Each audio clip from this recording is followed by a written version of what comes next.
what time it is. It's time for the Kevin and Nikee Show on iHeartRadio. Yeah, yeah, yeah, yeah, yeah, yeah. Overdose. It's time for the Kevin and Nikee Show. They gon' have it lit up. Yeah, you know, it's time for the Kevin and Nikee Show. They got the airways popping every city across the globe. It's time for the Kevin and Nikee Show. They gon' have it lit up. Yeah, you know, it's time for the Kevin and Nikee Show. They got the airways popping every city across the globe. You know him as a dope actor, Kevin D. Bitten. 360 twice, Jim, how he keep winning. And you know the baddest actress, Nikee won. She so bad you walking past, she had you speaking for her. If you ain't tuning in, this your reality check. You might miss out on your favorite star celebrity guest. When they celebrate, what you do, you get the bell, yeah. During Kevin's corner, get inspired and encouraged, yeah. Bend them corners, why you listen, but don't swerve. Find out what's getting on Nikee nerves. What's bothering Nikee? What's bothering Nick? What's bothering Nikee? What's bothering Nick? Keep on playing. Me and Kevin goons and we gon' get you hit. Yo, check us out on social media. In your mobile phone, we everywhere. You other stations played out like a ringtone. Follow me like Bino R-E-M-E-Y. Bino Remy. Pop like Simi. And my flow hotter, thicker semi. Been doing this since I scraped up pennies. But back to the subject, Kevin Nikee.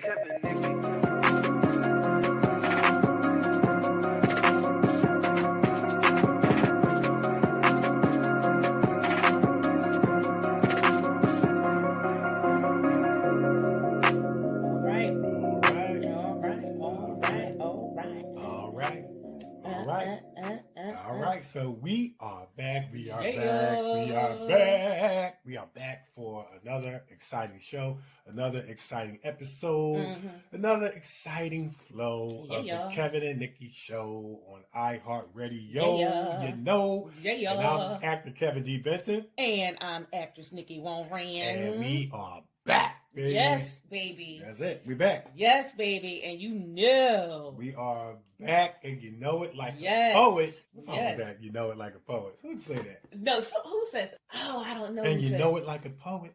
I'm a poet. I'm a poet, and you know it. That's what it was. Okay, I got it back. And you know it. It was, I'm a poet, and you know it. So anyway, it's always a lot going on in the world. Yes, it is. A lot to talk about. And this weather has been crazy. Yes.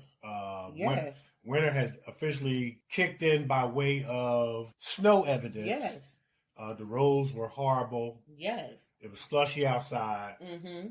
I mean, I got stuck in the snow at least about 3 or 4 times. Listen. But it is what it is. It is what it is. But I'm going to tell you right now, baby, I ain't have to worry about that. Praise the Lord. One of my prayers 8 years ago was, Lord, please bless me with a house with a garage so I ain't got to park on the street. And won't he do it? Won't he do it? Yes. I ain't have to worry about, I ain't have to shovel off no snow off my car. I ain't have to do none of that. All I did was pull out and drive off. That's what's up. That's it. That's the ticket right there. That's the ticket right there. Praise the Lord. Praise the Lord. Let me tell you, praise the Lord. But wait, guess what? What's that? It's Christmas. Oh, yeah. Christmas It is on Christmas Friday. time. It is Christmas time. Yeah. Christmas is on Friday. Yeah, that's it. Yes, it's Christmas. Yeah, that's and our it. show is today. That's and it. Christmas is on Friday. Yeah. So actually, as it turns out, by default, this is the Kevin and Nikee Show Christmas edition / Myracle MYRACLE. Hello. On Christmas. Show. Yes.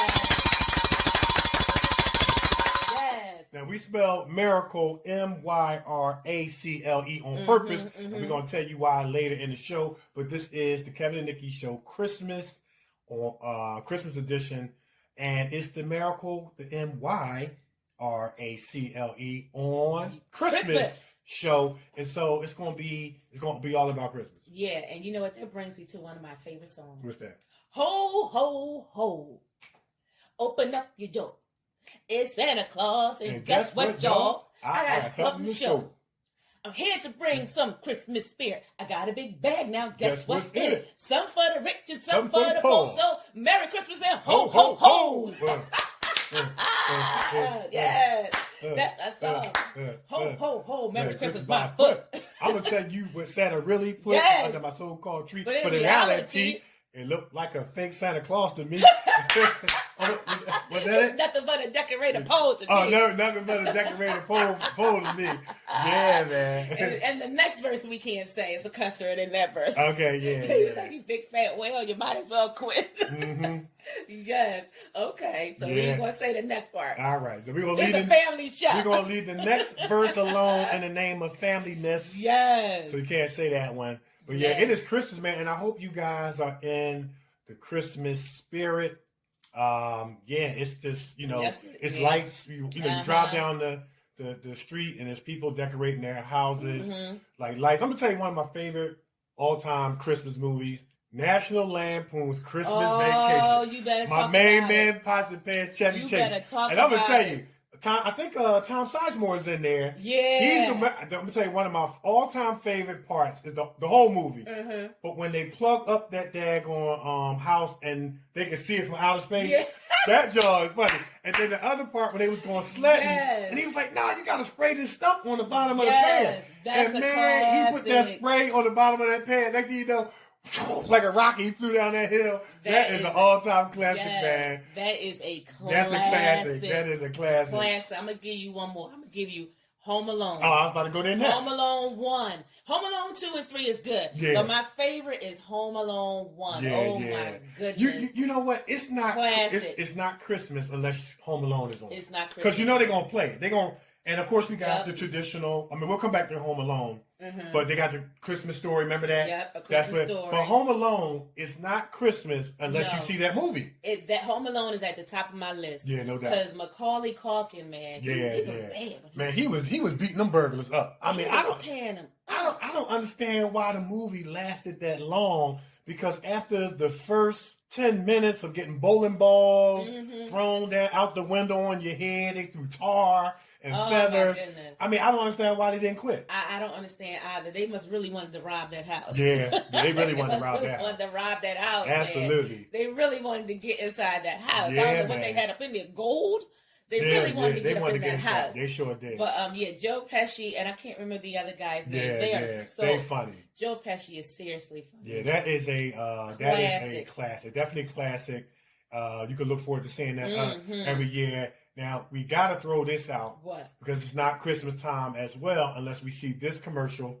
Oh, yeah. Our girl who we had on the show, Helen Chong. It's holiday season.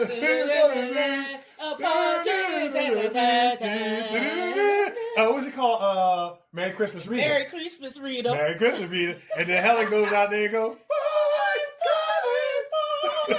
yeah, something like that. What, 5 cash prize? 5 cash prize. 5 cash prize.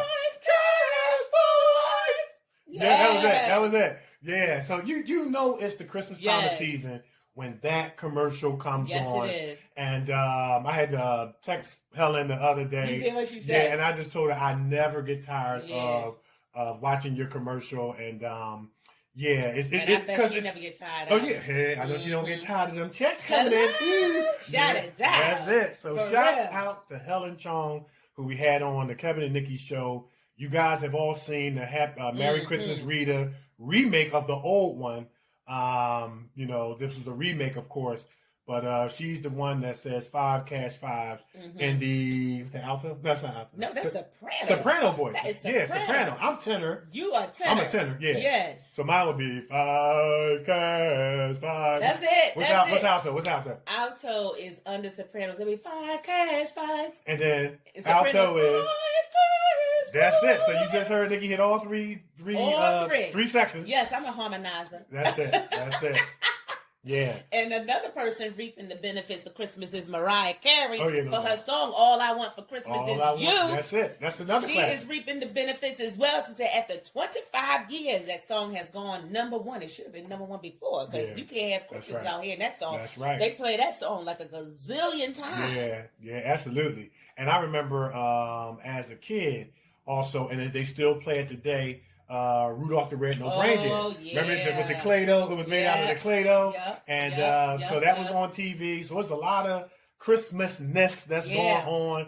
And we just invite everybody to be happy, get into it the best way you know how. But these things are going on. Movies, commercials. And the Temptations. Oh, you got to go to Silent Night. Oh, yeah, You yeah. can't listen. You can't forget the Temptations, Silent Night. And you can't forget Nat King Cole. Nat King Cole. Can't forget Nat King Nat King Cole. Chestnuts roasting on an open fire. Roasting on an open fire. You better sing it. Jack Frost. Jack Frost nipping at my nose. Sing it. I can't sing it like he do. But and then the Temptations, I love when that the deep tenor voice. That's Blue, right? Is that Blue? Is that, do I got the right group? Is that Blue? So no, I'm talking about Blue. Is Blue was Blue? Remember? So he would get in there and go, solid. Yeah, he would go down in the valley on him, man. Let me tell you something. But when you hear that song, "Merry Christmas, Silent Night" from the Temptations, only the Temptations. No, here you go. Mm-hmm. Only a black group can take a song and make it so soulful. Well, you know, African Americans, we got to change it anyway. We got to soulinize it. Listen, we got to African Americanize something, and that's just our culture. You know what I'm saying? It's one of them things when the song come on and he started with that long high note, and then the drums come in. I'm like, oh my goodness, we about to get into this thing here. Yeah. We about to get into it. Yeah, man. I love that song. Yeah, absolutely. I love that song. Yeah, and then they start humming. Yeah. I'm like, okay. They start humming. And then of course we made mention of this A Christmas Story. They play that on one station. Oh my God. Back to back. Yes. Until 12 midnight. Yes. That and the Miracle on 34th Street. Miracle on 34th Street is another one. But they got a new one out this Christmas that everybody's checking out called The Christmas Chronicles. Yes. Is that part 2? Part 2. Part 2, yeah. Part 2. Yeah. Love it. Christmas Chronicles, and I think it's starring Tyrese Gibson is in it. Kurt Russell is in it. Kurt Russell. Yeah. His wife is in it. Yeah. Goldie Hawn. And the little boy from the Halloween story, The Witches. Okay. He's in there. He was the little boy who played the grandson to Octavia Spencer in The Witches. All right. And he's in it as well. And I'm telling you, but what you guys really need to do is go watch part 1 first. Okay. Part 1 will have you cracking up. Part 1 is super funny. And then, switch on over to part 2. Part 2 is about the kids and how they got tricked. But you guys got to check it out. Those are two very good movies. Okay. Yeah. So there's a lot of Christmas songs going on, commercials going on, definitely movies that they will be playing. They have already been playing, but definitely will be playing between November. Well, up until November. Well, since November? Since November. Since November. Yeah. And they'll be playing up and through, I want to say, New Year's. Yeah, so, they normally start like after Thanksgiving. They start after Thanksgiving. You'll start to see that Christmas flavor. And, we just inviting everybody to get into the holiday spirit. Some people say Happy Holidays. Some people say Merry Xmas. Some people say Merry Christmas, but however you get into it, be happy, celebrate the season, get into the spirit of it as much as you can. There was a lot of negative things that happened, and so why not end this year on a positive note as we go into 2021, looking for bigger, better, brighter, that's right. More happier, more positive times. And, even for those that may not be religious, hey, get into the holiday spirit with family, with friends. Of course, we say Merry Christmas. We get into the spirit. Hey, we're gonna put it out there because this is just who we are. We're not trying to be no fake frauds or phonies. We know that He is the reason for the season. We got to put Jesus out there. That's it. But of course, if He is not your flavor, hey, we still celebrate you for celebrating the holiday season in the way you know how. But whatever you do, grab some happiness and spread some joy.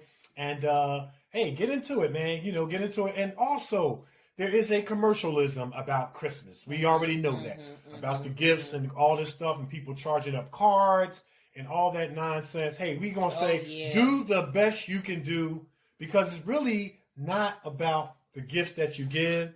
It's about celebrating the season with the people who are around you. And of course, we definitely want to remember those who are celebrating this time of year, last year, who are not with us. Especially Our thoughts, our prayers are going out to you and your family around the world.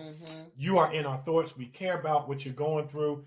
Like Nikee said, I think it was a week ago or two, and what's bothering Nikee? Everybody's not looking forward to the holiday. No. Because grandma might have been here last year. She might not be here this year. Grandpa, or mom, dad, you had brothers, sisters, uncle, aunts, nieces that were around the table beginning Thanksgiving, between Christmas, and they're not here this year. And so on a serious note, we want to just let you know that we're making mention of this because the Kevin and Nikee show is thinking about you. Yeah. And do the best that you can to get into the season to find some peace, find some joy, find some happiness. Yeah. And as far as all this commercialism that comes with Christmas, do the best that you can do. Don't charge up all your credit cards and then you're regretting it by January 1st, as they say, or January 2nd. Maybe you can't, give the amount of gifts. Maybe you can only afford one or two. Well, do the best that you can with the one or two.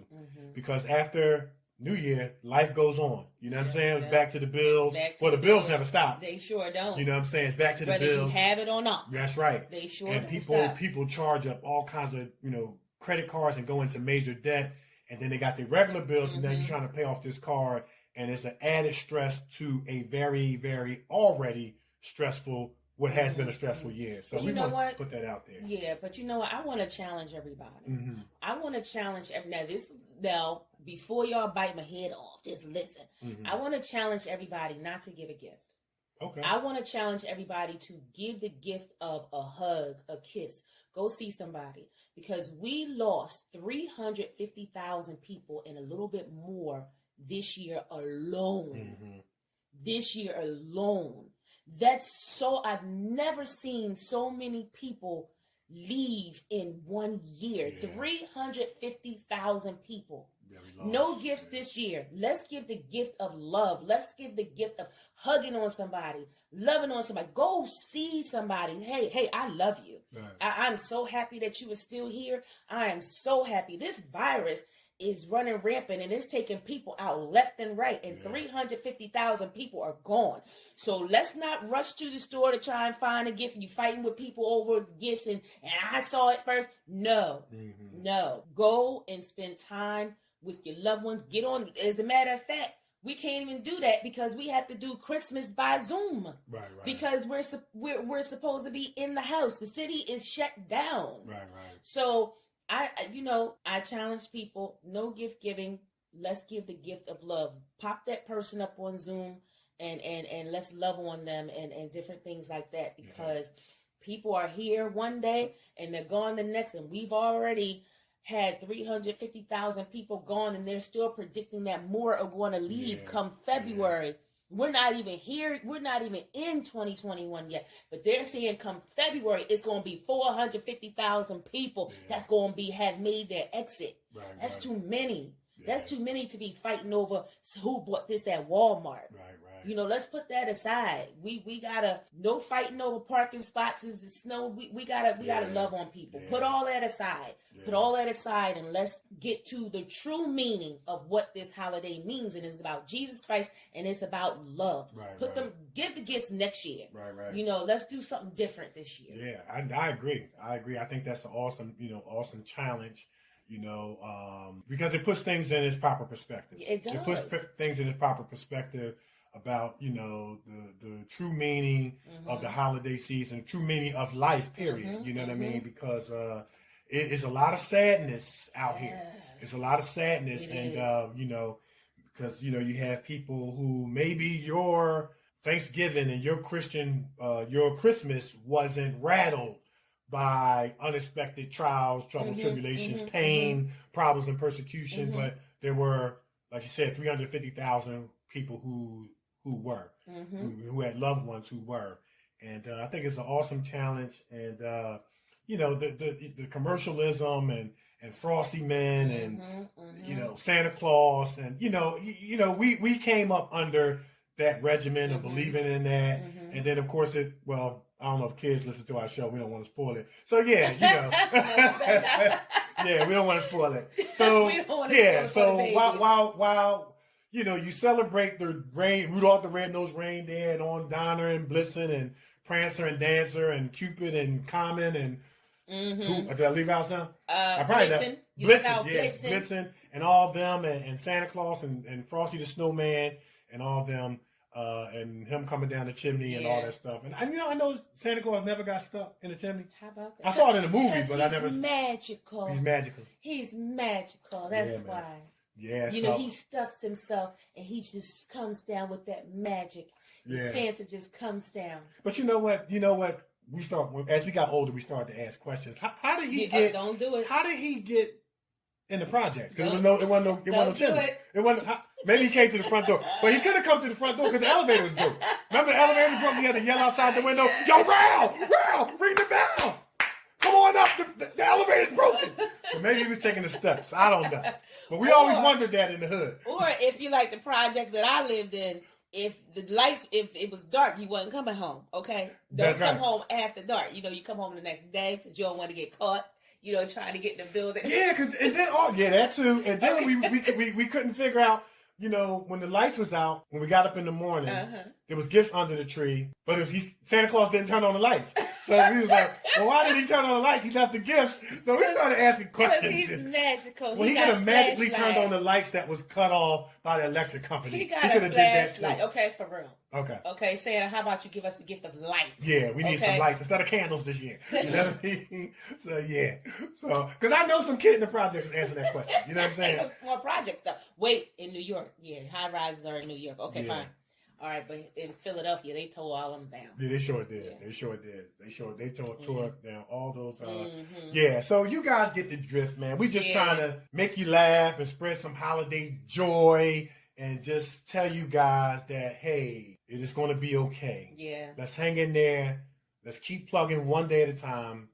And as they say in church lingo, let's hold on and see what the end's going to be. Right. But as we go into this new year, man, we anticipate it being a lot better than this year we had with all this COVID-19 and all this old stuff. And so, yeah. And listen, and to your point, I saw a post on Facebook where the door had 2020 on it, and this little boy was pushing the door open with a broom and peeking in, trying to see what 2020 was going to bring. He was scared to open the door, open the 2021 door. So he pushing the door open, he peeking into 2021 to see what's in there first before he go in there. Yeah. Because that's how it's going to be for a lot of people. Yeah, it really is a high level of uncertainty, and there is a high level of concern and perhaps maybe fear and anxiety. And so, we just want to just comfort people in the best way we can, man, and encourage everybody the best way we can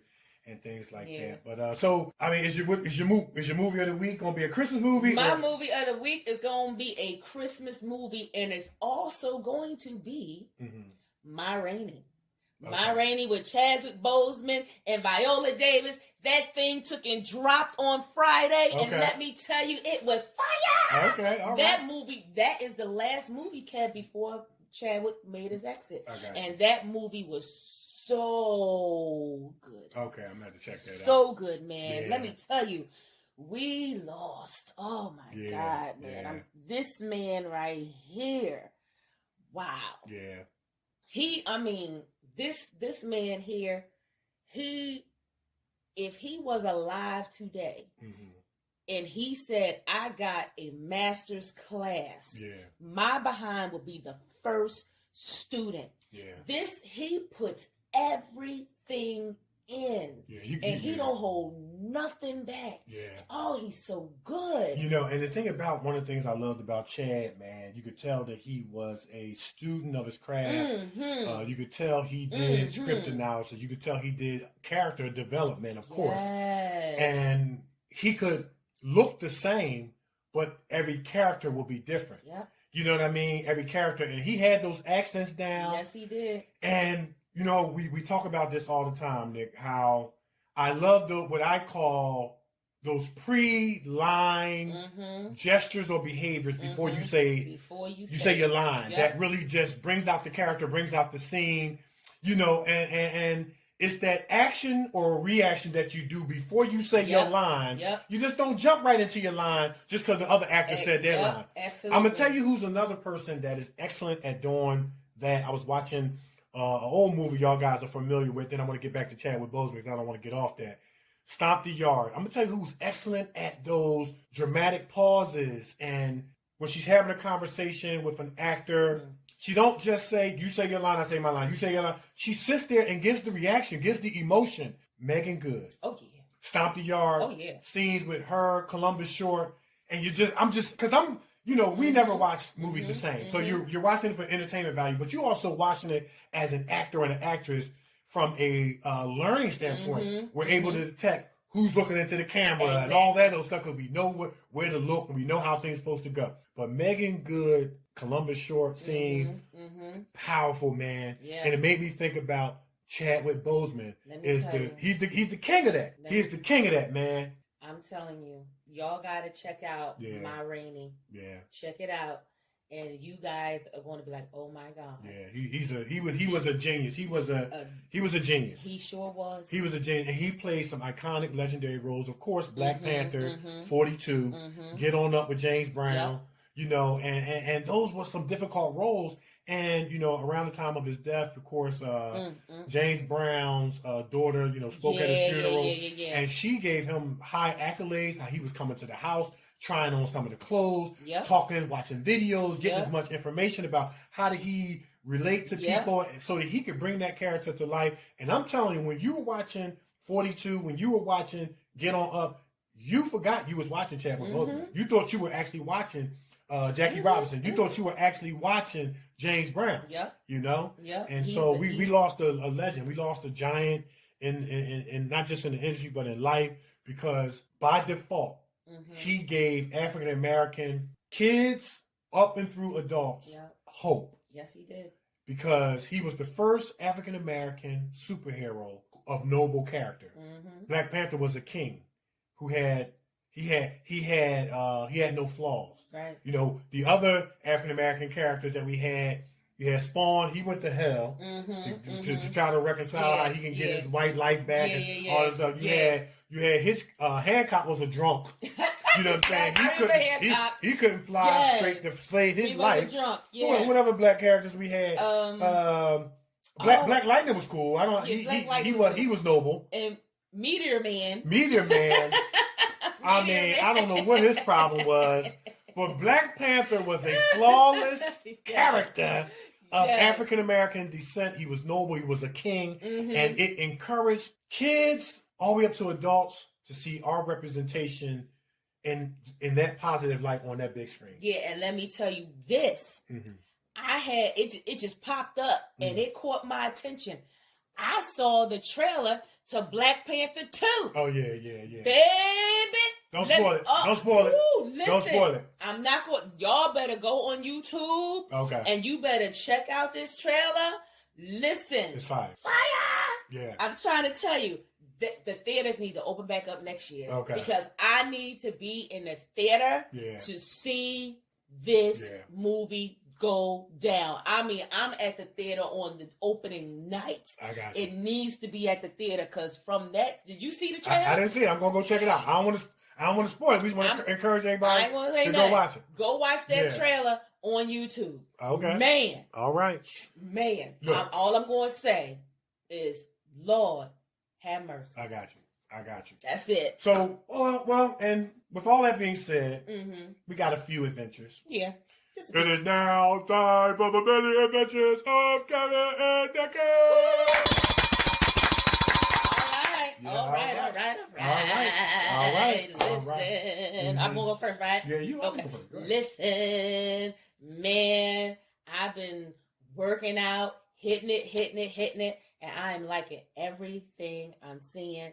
I cannot wait. I'm gearing myself up because we got to take new photos next year. So I'm gearing myself up to take these new photos next year. Full body shots, different things like that, head shots and stuff like that. So I'm getting myself ready to take new photos next year. And with all the filming and different things that we got going on next year that we couldn't do this year, the camera adds pounds onto you. Yeah. So you want to kind of slim it down so that when the camera get a hold of you, you look just right. Yeah. So I have been working out like crazy, and I am coming down, and I am loving it. I've been getting compliments and different things like that, and I'm just so happy with the results. And I'm still working. Mm-hmm.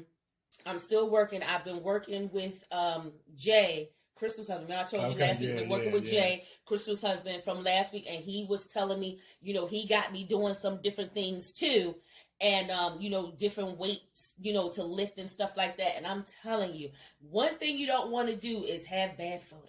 Yeah. You don't want bad photos. You don't want bad headshots. Get your hair right. Get your makeup right. Get them lashes. Get your nail. Everything got to be right, because when you send your headshot out, people are going to cast you or even recommend you based off of what they see. Yeah. So you got to look the part. You have to invest in yourself by working out. I know the gyms are closed, I know, but you can do stuff at home. So, Jay was telling me some stuff that I can do at home, to get ready. And I'm telling you, I'm doing everything.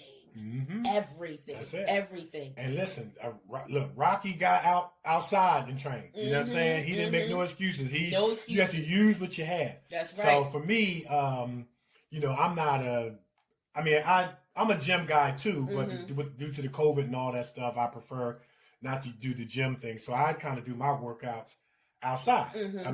Between bike riding, going over playing basketball, and I will go play basketball in the snow. I will shovel the snow. Is what I did when I was younger. I will go out in the rain. Running steps is another one. Running sprints is another one. So there's lots of things you can do inside the house, outside the house, to be in that mode where you're just going to say, I'm not going to make no excuses. I'm going to get it together. And so, but you want to definitely do it, for good health and good strength reasons. And then any endeavors that you might be involved in. For us, it is acting. You want to try to look as fit for your frame and as fit for you. Exactly. So you can try to look healthy and get that role. And as Nikee said, those those headshots, those full body shots, man, you want to look fit as possible. So that's and you want it to become a normal habit of life. You want it to be a normal habit of life. My other adventure, I had the privilege of being on set with Miss Bridget Smith. And for those who don't know who Bridget Smith is, she's Philly born Productions. We had her on the show. She is the writer. Mr. Mike Walsh is the writer of Snow Babies, right. Seven Secret, Retaliators, which is forthcoming, and we're gonna have to have her back on the show to talk about that one. Yeah. And the other movie that we were filming this past Wednesday called Finding Christmas, and it was a very, very fun scene, very, very fun scene. Taj is in that, right? I'm not sure. He wasn't in the little one. I'm not sure. He might be in the movie. He wasn't in my particular scene. But listen to this. It was such a fun scene. It was a fun scene. It was cold as hell.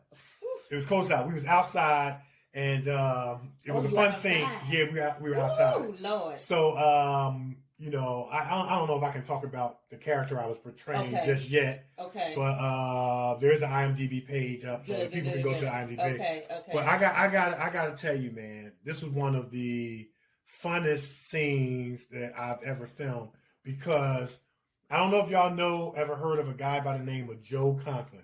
Joe Conklin is a Philly comedian. He does acting, but he does impersonations. Okay. And what I'm going to do is I'm going to reach out to Miss Bridget Smith and see if we can get him on the show. Okay. He does impersonations of Jack Nicklaus. Yeah. Charles Barkley. What? Harry Chickless, who's the former announcer of the Phillies, the one that said, and the Philadelphia Phillies are the champions of baseball. Oh. Well, he does it a lot better than me, because I'm messing it up. But we got to get Joe Conklin. Okay. Joe and a couple other guys was the life of the set. They were the life of the set. Nice, I mean, they kept everything funny. Nice. They kept everything light. And I'm going to say this about Bridget Smith and her production.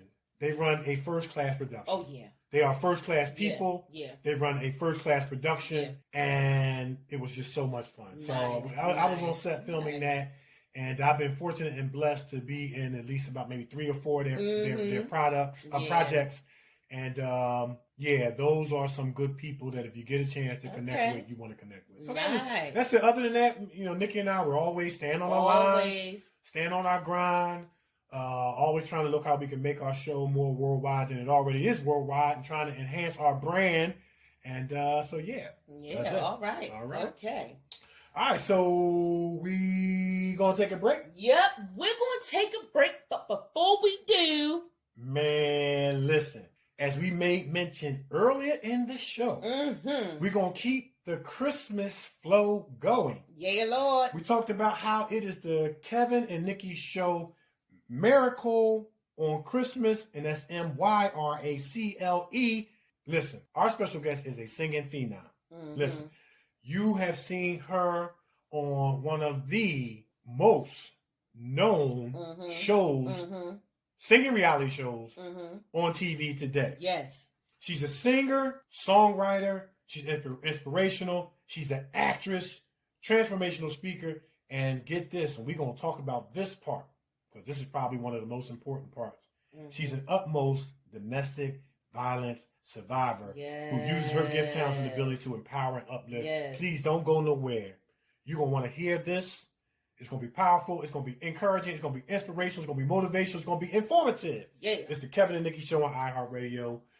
We are everywhere. And we will be right back. That's my other Christmas. Shake a hand, shake a hand. Hang on a mistletoe, I'm gonna get to know you better. This Christmas.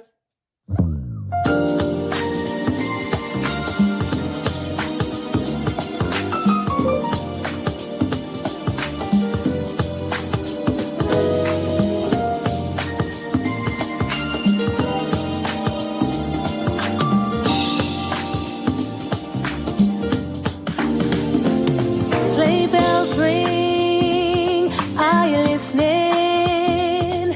In the lane, snow is glistening. A beautiful sight, we're happy tonight. We're walking in a winter wonderland. And gone away is the bluebird. We're here to stay is a new bird. He sings a love song as we go along. We're walking in a winter wonderland. In the meadow we can build a snowman and pretend that he is Parson Brown. He'll say, are you married? We'll say no, man. But you can do the job when you're in town. Later on, we'll conspire as we dream by the fire.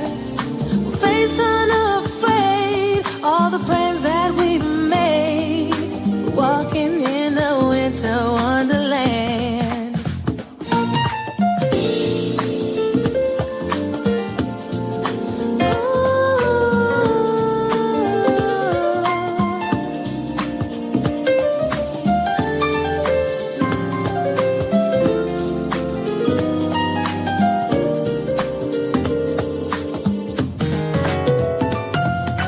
In the meadow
Satisfy your sweet tooth with some tasty treats from the Brownie Shop.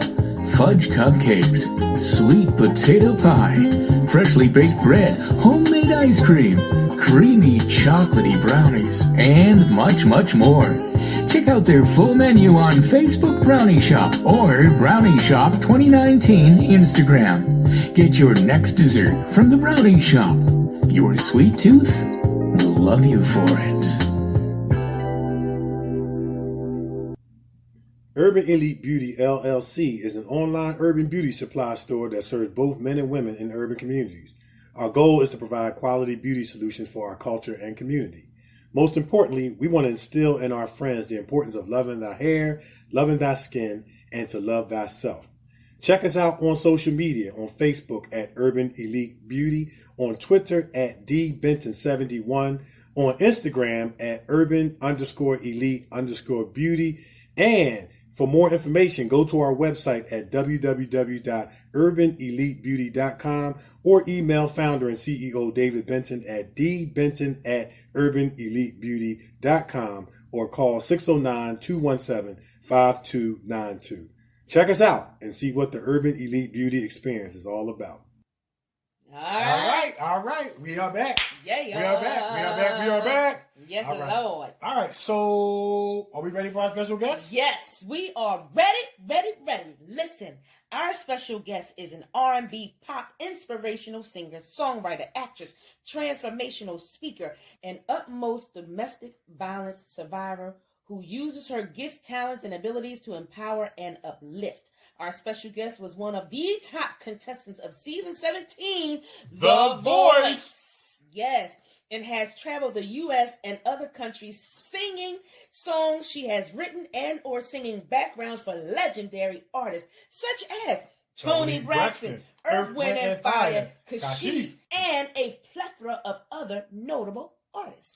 Our special guest has been an actress in national commercials such as Prego Sauce, Love That Splatter, and other commercials as well. She has also acted on sitcoms such as The Marlon Wayans Show and other TV shows, including films and stage plays. Our special guest has been featured as an artist on TV One's Song for the Kashif episode. Yes.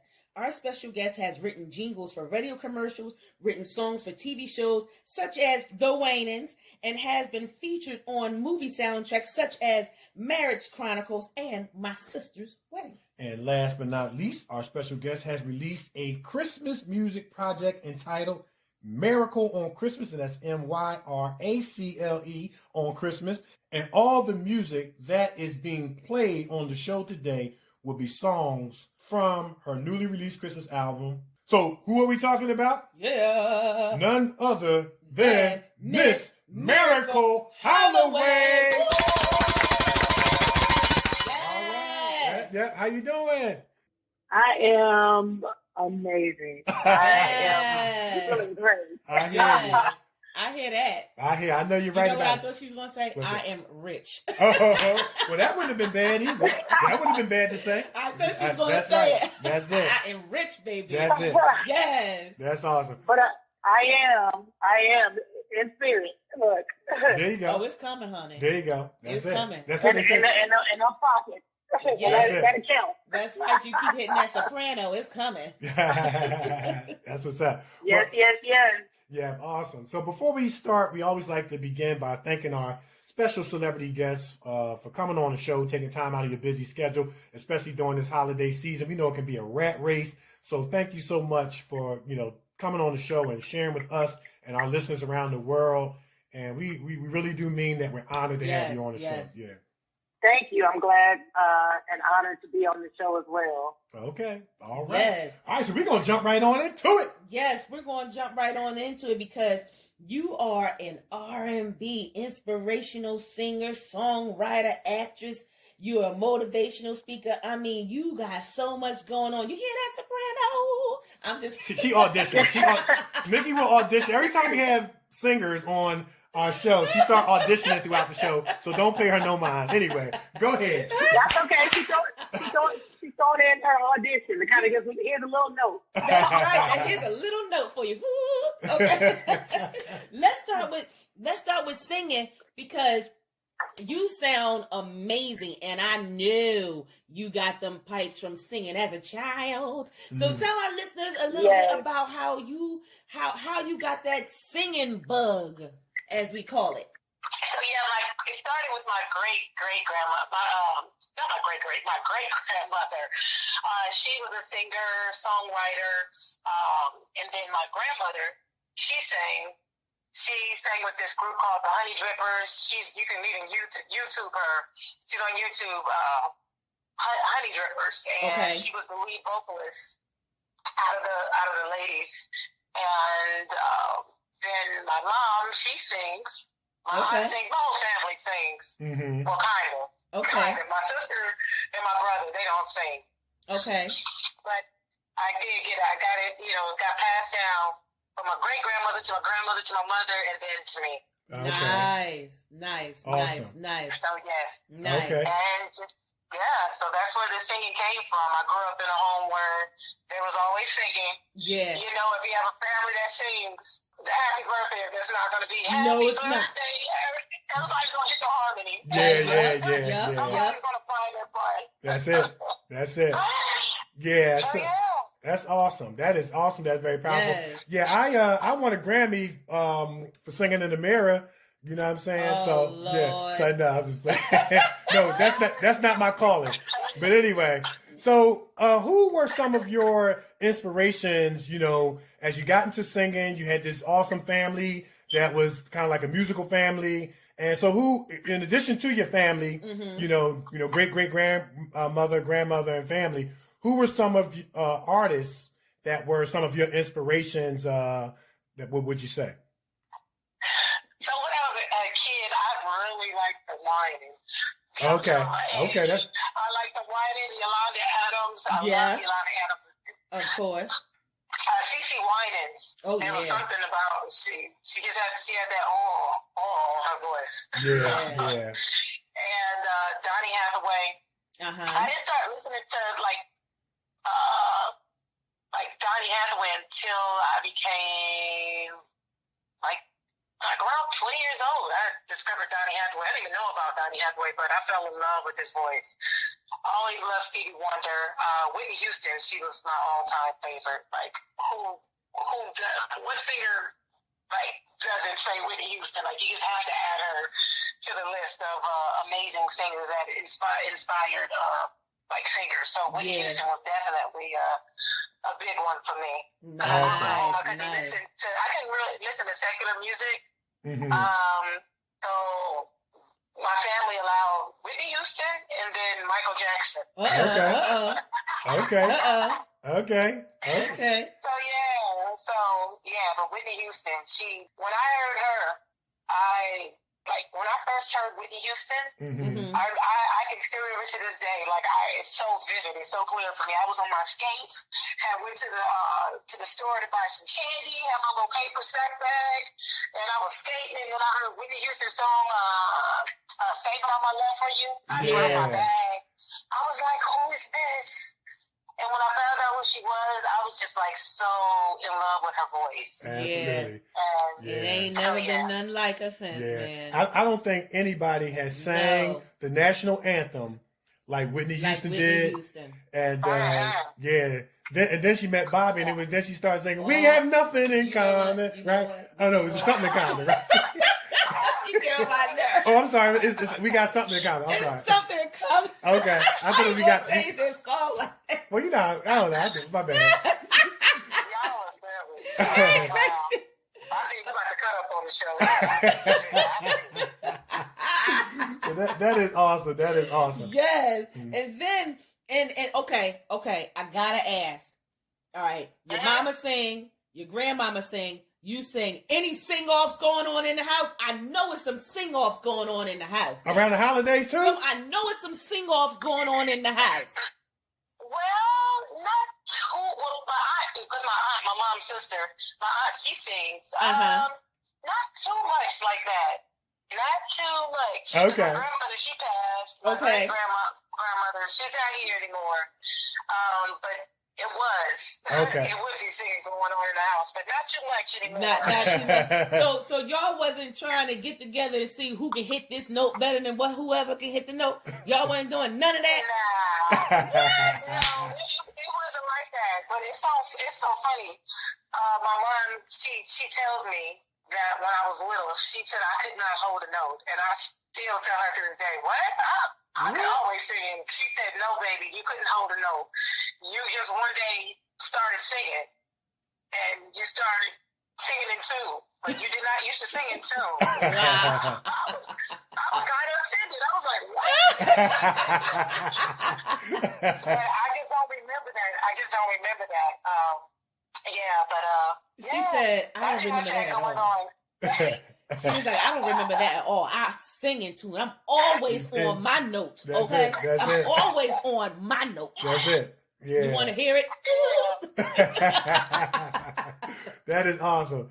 Now, we want to talk a little bit about, you was on season 17 of The Voice. We know it's a long, drawn-out process. You did a fantastic job. Yes. Now, we can say this because it's our show. That's right. You got robbed, in our opinion. Yeah. Yeah. So we're going to say it. You didn't say it, we said it. In our opinion. So, you know, in our opinion, you know, well, congratulations to the winner, of course. And we're not being sore losers. But, as people who are in the entertainment business, we know that there's sometimes some other factors that go into decision making, and we'll just leave it at that. Yeah, but we know some thievery going on. Yeah. But you did a fantastic job. Yes, you did. If there was any contestant that was the people's champ, it was you. Yes. Yeah, it really was you. Yeah, you were the people's champ. And sometimes walking away with that moral victory, sometimes that is just, maybe it's not as rewarding as winning, but you can walk away saying, hey, I did my best, I gave it my all, and I touched lives. Because that was what was most important. Like when you sing, you're singing from your soul. That's right. You're singing from your pain. I can hear the pain in there. She's singing from them collard greens and cornbread, baby. That's that down south singing right there. That's it. Okay. You know, and we've shared this on the show that when you see somebody accomplished, the first thing that comes to my mind is like just listening to you, and if anybody got any wisdom, got any discernment, you would say that young lady been through some stuff. She's been through some stuff because she's singing from her heart. She's singing from the depths of her soul. She's just not up there entertaining. And in the process, you were touching lives. So how does the voice, I mean, as much as you can talk about, how does it start? I know it's like a long, drawn out process from the audition to actually, you know, talk a little bit about that. How was it? Yeah, so before you make it on to for the blind audition, there are a couple of auditions before that. Okay. So, and how I even got on the show, a casting agency, they found me on Instagram. Wow. They DM'd me. Wow. They found you. Turned down. Nice. Yeah, and I turned it down. I was like, nah. I said no because I felt like, you know, I've been here before, and I thought it was going to be like those kind of cattle call type of auditions. And it was a private audition. So, but I told her no, and I DM'd her back and told her I was going to do it. I changed my mind. So thank God that opportunity was still there. Right. And so I said, you know what? I really believe, I know it was God that just spoke to me in my spirit and just said, hey, give it one more try. There you go. So I auditioned. I was living in Tulsa, Oklahoma at that time. So the audition, this one was in like Kansas. Okay. So I could drive there. So I went to do that private audition and made it past that audition, had a second audition where they flew me to LA and you sing in front of the executives of the show. And you share your story. And I made it past that. So then that's when you make it to the blinds. Okay, gotcha. So it was a long process though before making it to the blinds. I had auditioned the first audition like almost 7 months before the blinds. Oh, wow. So just even that waiting period of, hey, did they like me? Are they going to choose me? When are they going to call me? Yeah. Are they going to let me know? Yes or no? No. Even if this to know? Are they gonna let me know? So anyway, so that process was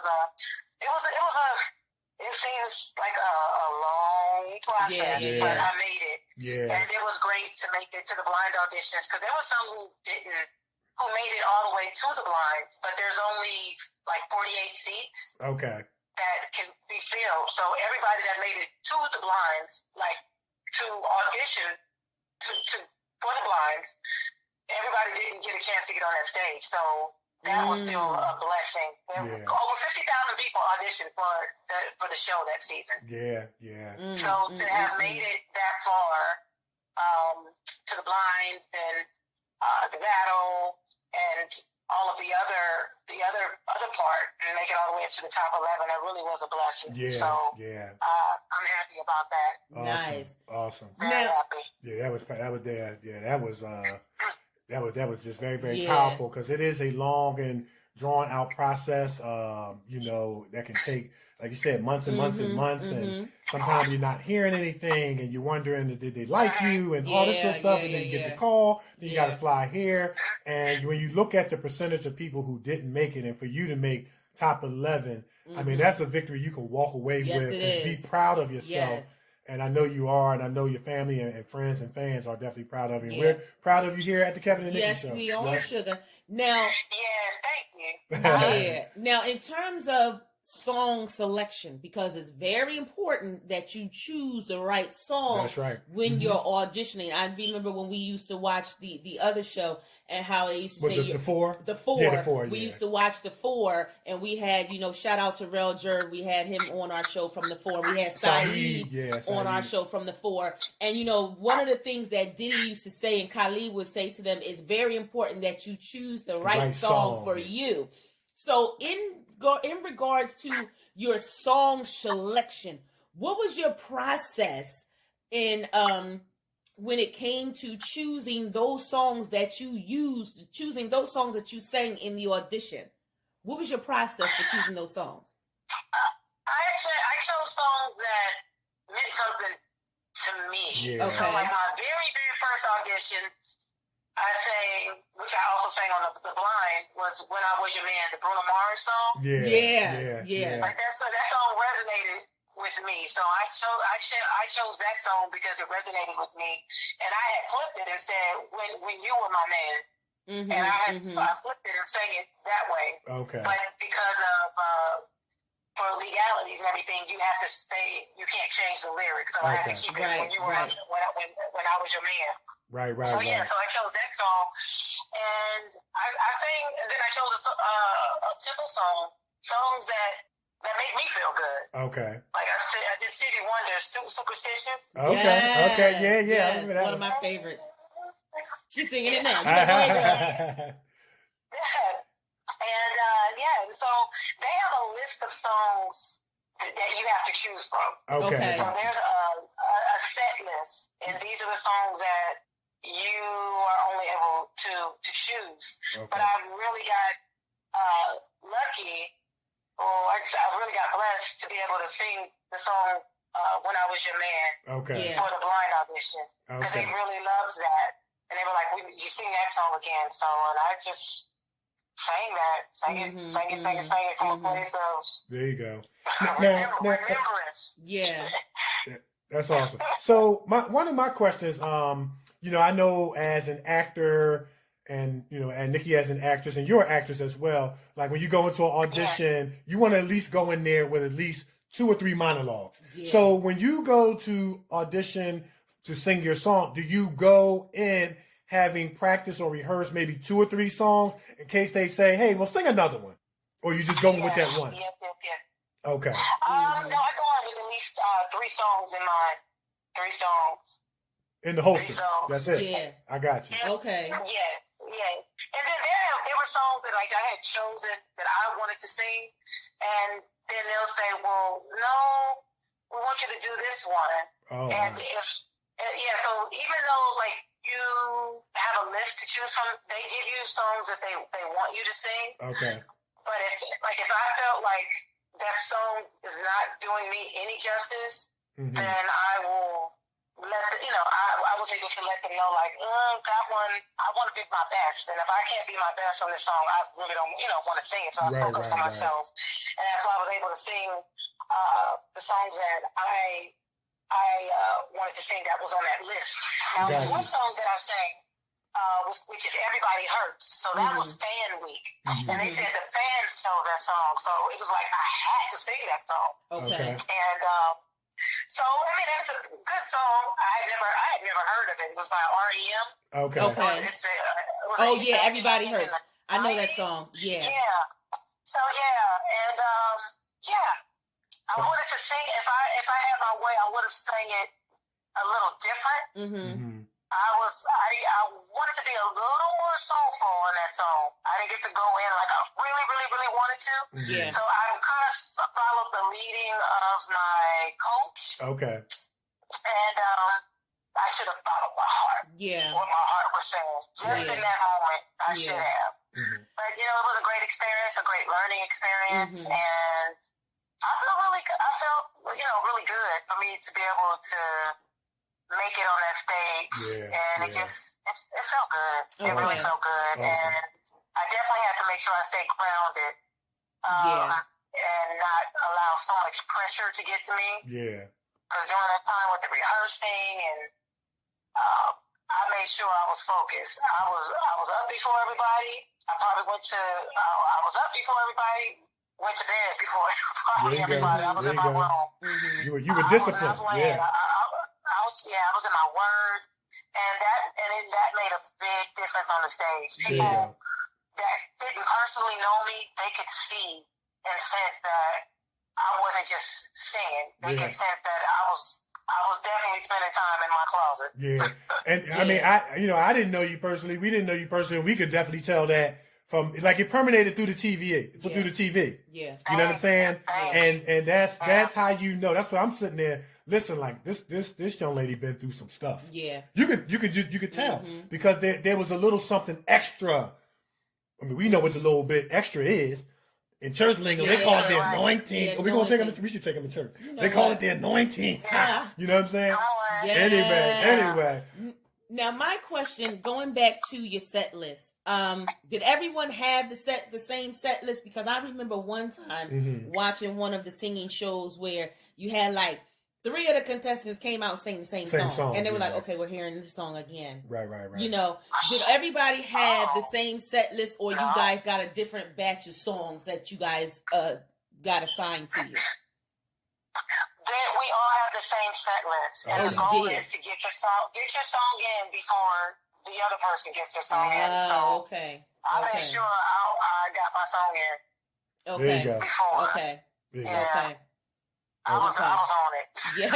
There you go. Yes, because I remember one time. Honestly, I didn't know a lot of those songs, because when I saw the list of maybe like 200 and some songs, I'm like, Lord God, I don't know this country song. I don't know this song. I don't know that. I know this one. I heard this one before, but I don't know it. Yeah. So God was looking out for me on that. Yes, he was. Yes, he was. Yeah. Now, I before we switch gears, what was it like performing in front of such a legendary judge panel? I mean, you got John Legend. You know what I'm saying? What was that like? I mean, I'm sure that had to be a little bit of pressure, of course, but to be in front of those caliber of accomplished singers, and for them to give you, evidently you were getting good feedback, so much so that you made it to 11. What was that like, and what did that mean to you? Wow. I love the fact that John Legend was on there. Yeah. Gwen Stefani. And Kelly. John, he gave me feedback. He's a tough cookie, though. Look at him as hell. I know. He told me, he was like, I love your tone. But he's like, I want you to give me more. He's like, I need more. Okay. And he told me that a lot, that he wanted more from me. And well, how much more did he want you to give? Because from what we can see, you was giving a lot. But anyway, go ahead. I'm sorry.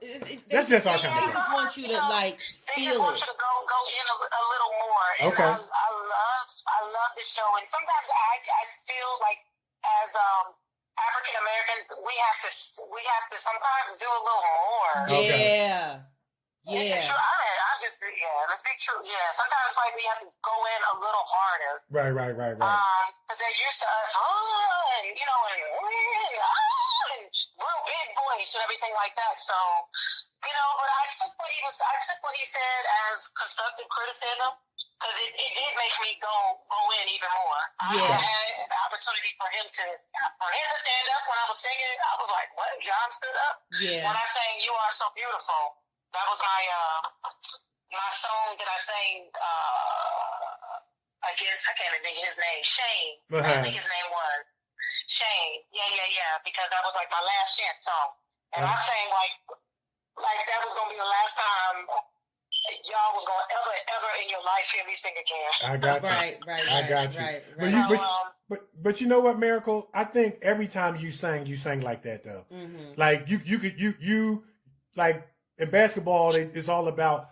You hear the players say, "Hey, I left everything out on that court." Mm-hmm. You left everything out on that stage every time you sang. At least that's what permeated through the TV. You know what I'm saying? I did. Yeah. I did.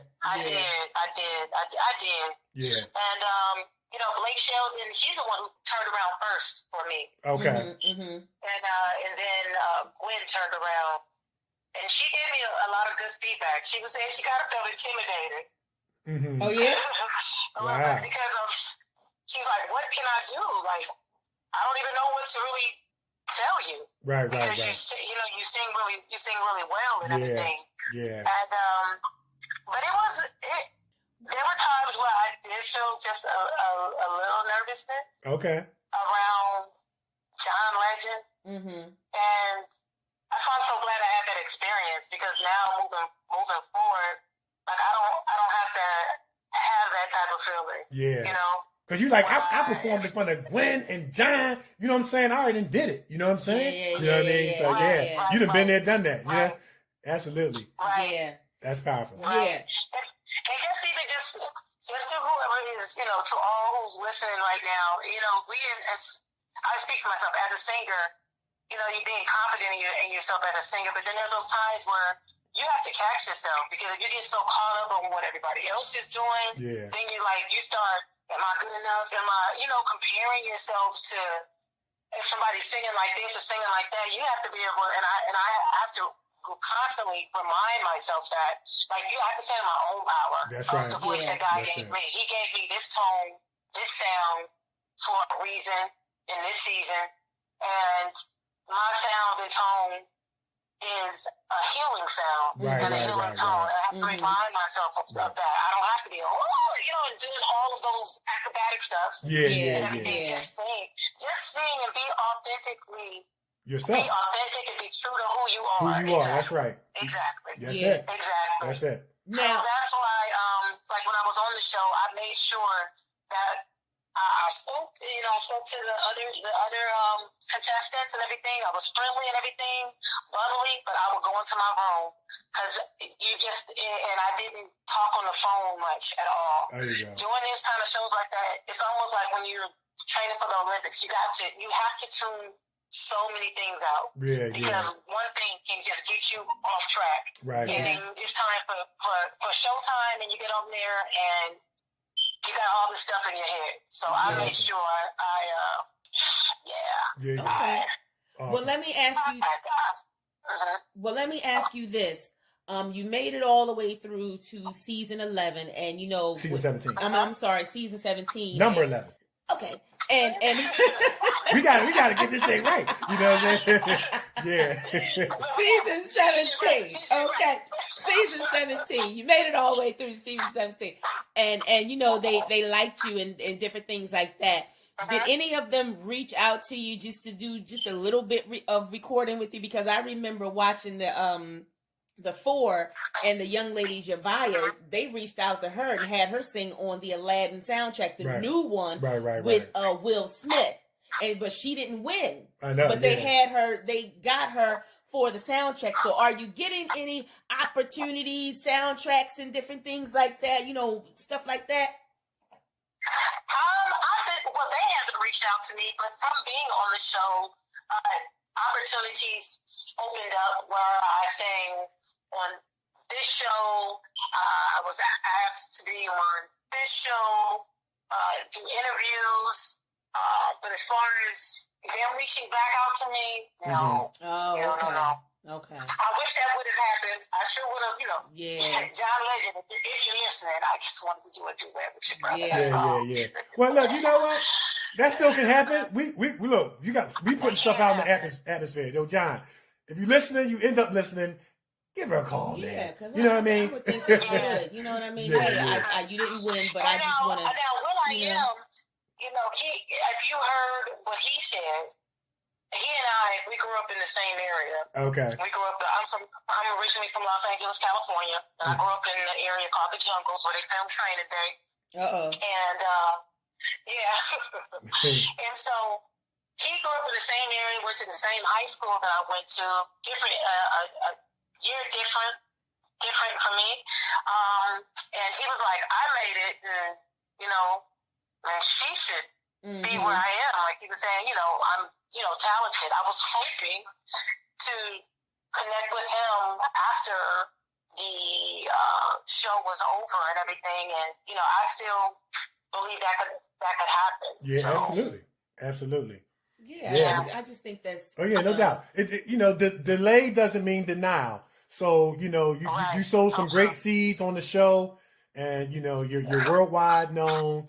And it just doesn't mean that something isn't on its way. You never know when your name might be on somebody's desk right now that might be getting ready to call you futuristically. And of course, that's where faith comes in and continuing to prepare and things like that, which we already know you're doing. And so, hey, look, that's awesome. So awesome stuff. Now, I want to switch gears and talk about your story. You have you refer to yourself as an utmost domestic violence survivor. And, I kind of look at it like, hey, we kind of got through the preliminaries to get to the story. So that you can tell your story of inspiration. I mean, it definitely wasn't inspirational going through it, but I know it's going to help somebody because they're looking at your life now, what you're doing on The Voice and with your music, and it's going to give somebody hope. And you're very active in the community. You have a foundation. And so we're just going to give you the floor to share what you want to share about your experience, about your foundation, and how you're helping women and people who have endured the same thing. And even before you share, we just want to give you the bell for being a champion, for being a survivor. And we want to give you the Yes, you're a champion. Thank you. Yeah. So I grew up in a home where it was domestic violence going on. My father was very abusive to my mom, and my mom, she was 17, and my dad was 30 something. So go figure. Number one. So, and my mom was 17 when she had me, and my father, he was very charming, such a charming, handsome guy, looked like Marvin Gaye. People always told me he looked like Marvin Gaye. But anyway, he wasn't the nicest to my mom. He was always nice to me because I was he just loved me. And so I grew up seeing that, and it was confusing because though he was abusive to my mom, and my mom, as I started getting older, she would say, like, out of all the men she had been with, she loved my dad the most. And it was just so confusing because it's definitely confusing to a child, because I love both my parents, but just the abuse but I love him, and it was just weird for me growing up like that. And so, and then my mom, she, when she would drink, her temper, it got the best of her. She would get a little irritated. She would get irritated with me, and she. I always hesitate when I say this, and it's so funny. I mean, it's not funny, but when I do this, or when I hesitated. My mom was like, just tell the story, you know, because it's just like, you still like, you're like, I want to protect my mom, you know what I mean? Yeah, I got you. I wonderful understand person, that. Yeah. You know, and, you know, she'd apologized for it, you know, but there was a, time when I was little and I was trying to wake my mom up because she was, you know, just passed out because she was drunk and everything. And I'm like, you know, as a regular little girl, like, mama, wake up, or whatever. And she had picked the phone up and she, like, hit me with it. And yeah, so it was just a lot going on in the home. And so my mom, she ended up leaving my father and left me there with my dad. And maybe about a month later, then my dad couldn't take care of me, then my grandparents raised me. Okay. So I was about 6 years old. Yeah, about 6 years old. And so I would be off and on with my mom and see my dad off and on. But just growing up and seeing that, and then when my mom got into different relationships, the men that were in her life, they weren't nice. So I was seeing that kind of stuff. And one of the men that were in her life, you know, she didn't protect me when I was 12, and, you know, he took pictures of me while I was asleep and hid them in the mattress, and just not cool, you know, and just being molested, you know, that right there, that stripped away my self-esteem, you know, not understanding about self-esteem. I just know that I just wasn't loving myself, you know, because I didn't feel protected, I didn't feel guarded, and I didn't feel valued. And then by the time 15, going on 16, my mom's in a new relationship, and that guy, one of my youngest sister's father, he, you know, put his hands on me, and it's like we were fighting, you know, and I shouldn't have to get no grown man off of me. Right. And my mom, she didn't do anything, so boom, another part of me stripped away. You know, not feeling protected, not feeling valued, and then just looking at you put a man before, you know, me.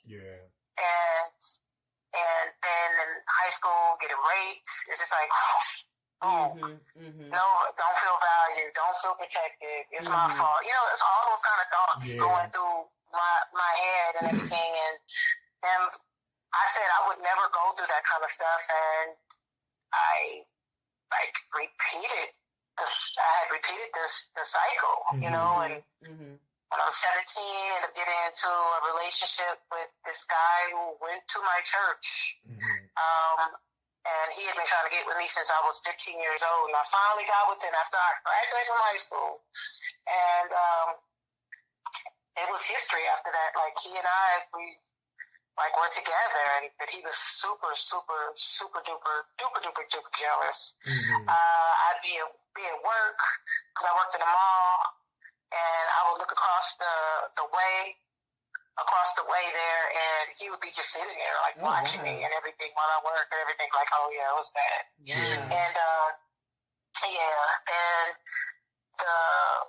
our first the physical encounter that we had when he put his hands on me was when I was at his grandparents' house, and he was just so, like, disrespectful. And I just wasn't used to that, you know, especially not your grandparents and everything. So after he got through talking to his grandmother he was talking to, we were in the room, and I was, you know, like, why do you talk to your grandmother like that? And I don't know, one thing in the conversation it led to another, and next thing I know, I was on the floor.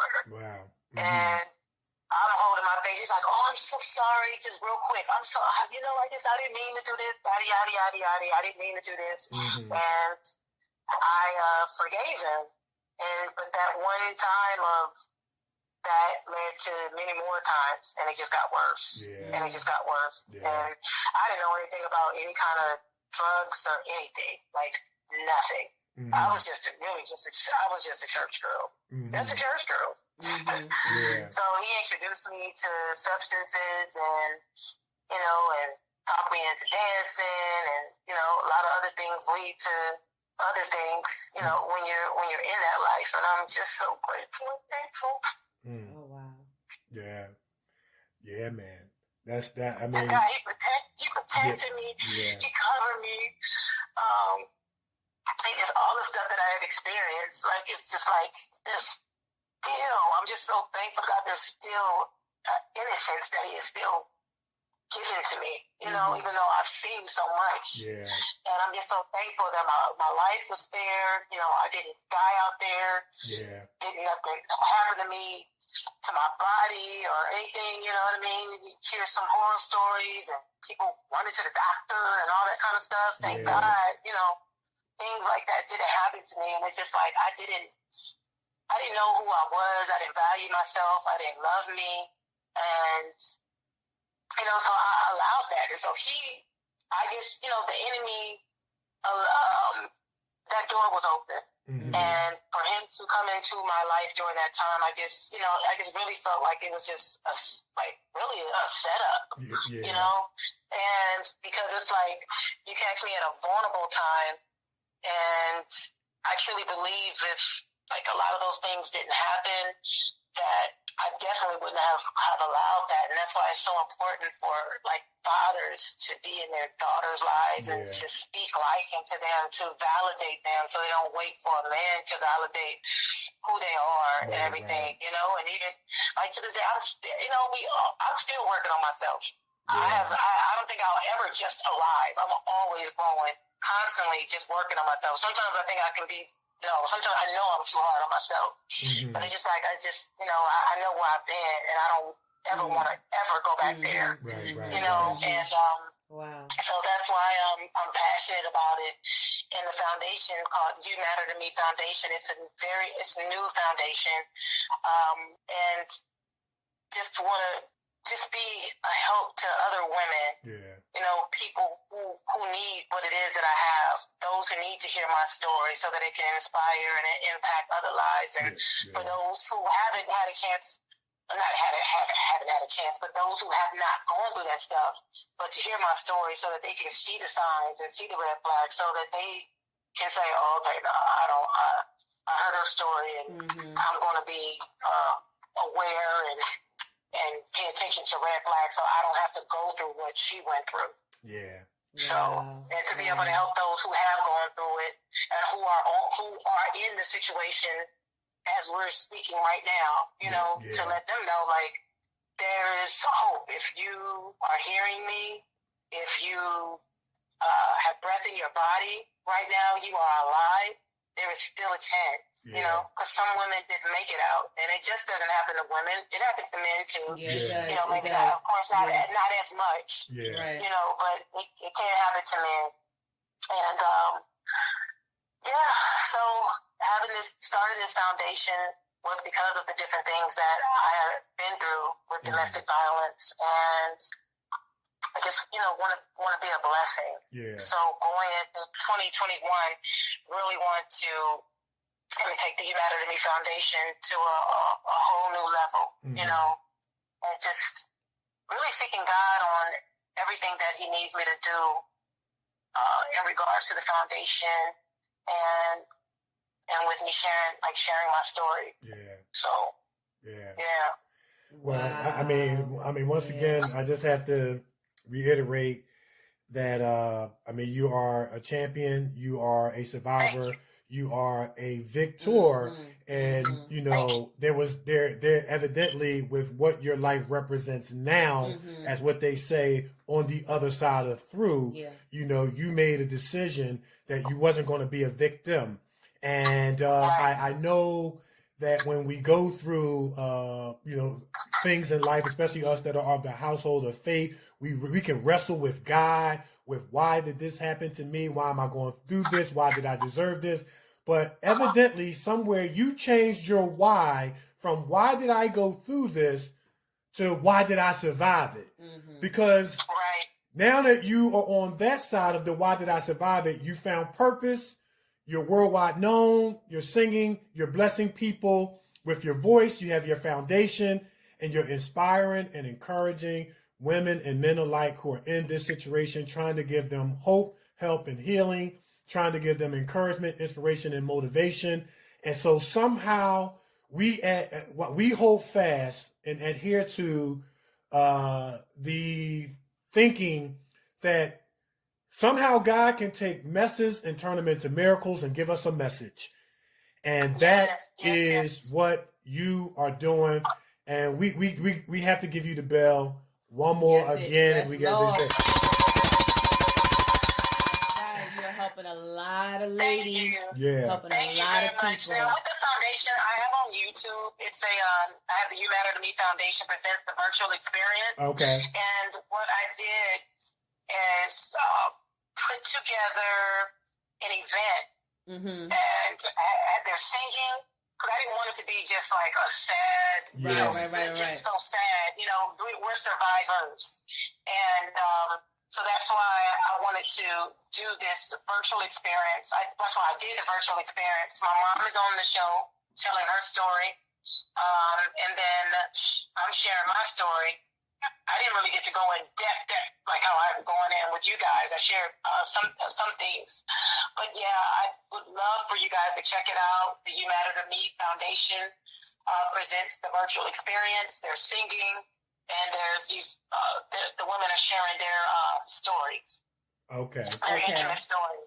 And it's very, very powerful. Wow. Very powerful. Yeah, you're helping a lot of women, a lot of ladies. You're helping a lot of people. Yeah. And this is so needed for both men and women. Yeah. So, you know, my hat goes off to you for not even being afraid to tell your story. Yeah. Because there's so many women who are afraid, and you're helping them to get it out. Yeah. You know? And have the courage to say, hey, if Myracle can come forward, I can too. Do it too. Yeah. You know what I'm saying? And I think one of the most devastating feelings when we're going through suffering and pain is feeling all by myself. Yeah. And then being made to be re-victimized by people not believing you, not helping you, and all this whole kind of stuff. And you telling the truth and and you get re-victimized in the process.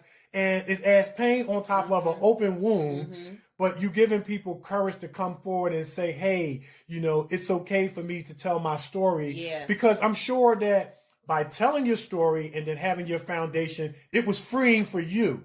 Because part of that I guess I want to say, like, when, you know, we like in your story, we love our parents. Yes, we do. But there's that side of us that wants to protect them. Exactly. But that's pain. Yeah. You know, that's pain for your parents, and it's pain for the person who's been affected, and the protection. You know what I'm saying? Because it's almost like you have to live to cover up and to protect them because you love them and things like that. But then it becomes more freeing when you can say, you know what, I gotta let everything be, and I gotta get the healing for myself. I got to get the healing for myself. And that's why I'm so glad that your mother said, tell the story. Yeah, because she's helping now. She's helping. Man, she's helping. Yeah. You need to get this out because you need to help somebody else. Yeah. Yes, I'm glad she did that for you. We put our hats off to her for apologizing and repenting.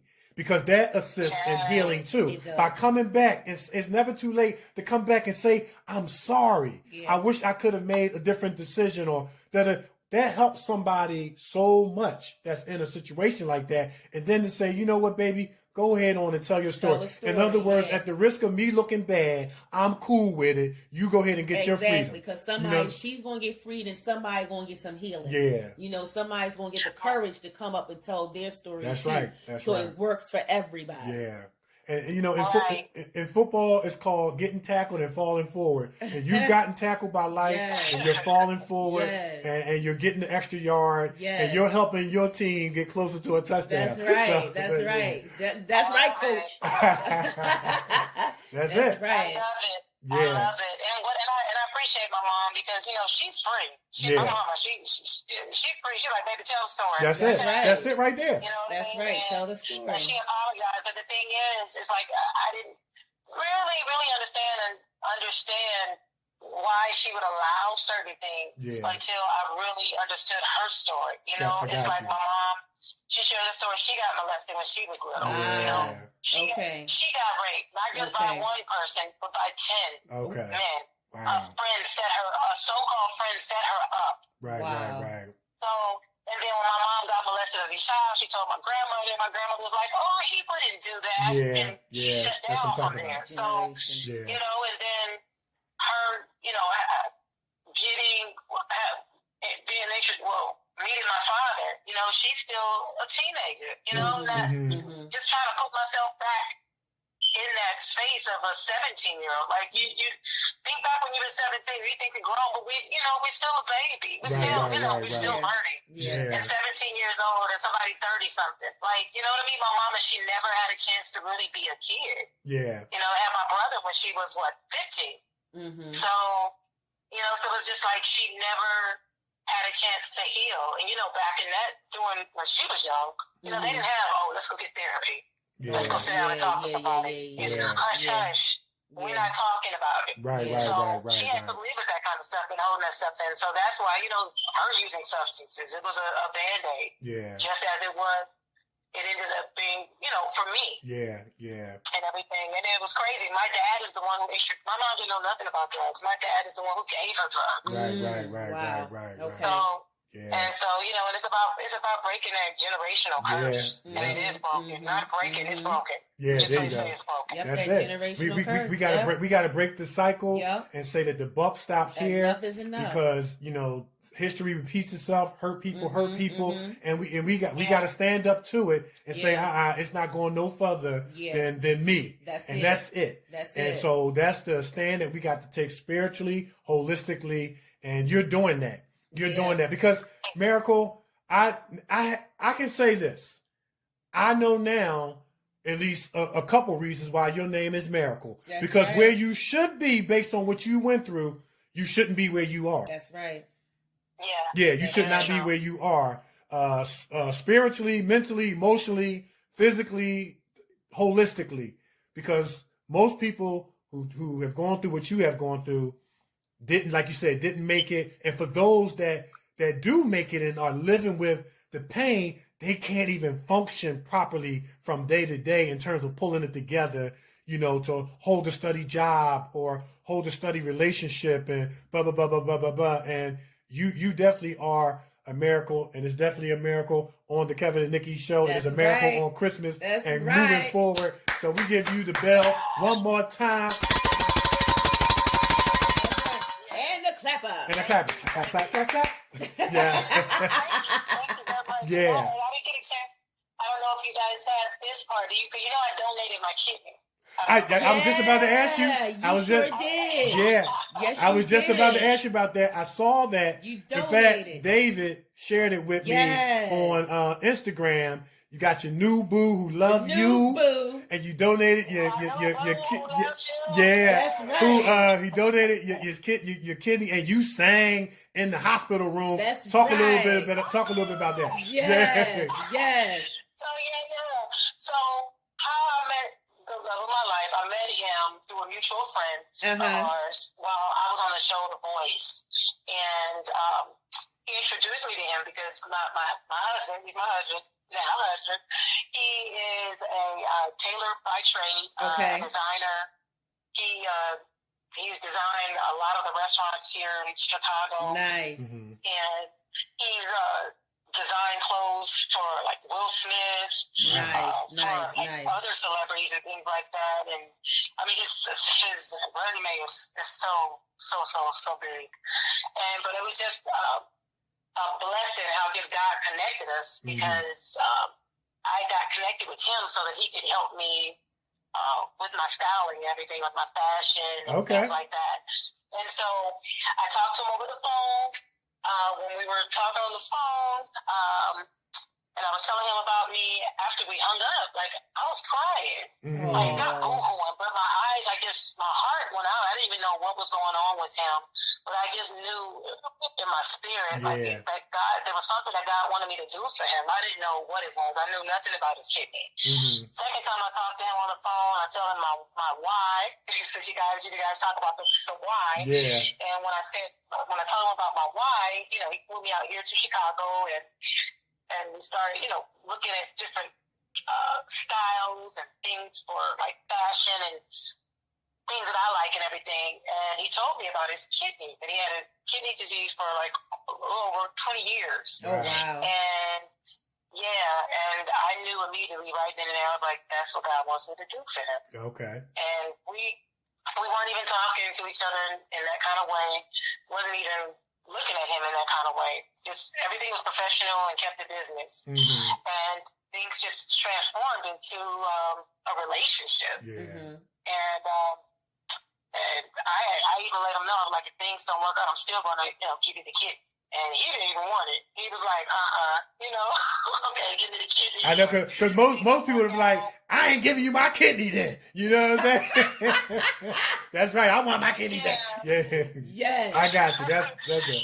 But it was about me being obedient to what I knew God wanted me to do. Because in that moment, it wasn't about my agenda. It was about His agenda and what He wanted to do in this brother's life. That's and everything, beautiful. and give him a second chance, and everything. And on September 10th, I donated my kidney and left the hospital like 3 days later. But before I left the hospital, he was like, "Babe, can you sing a song to me?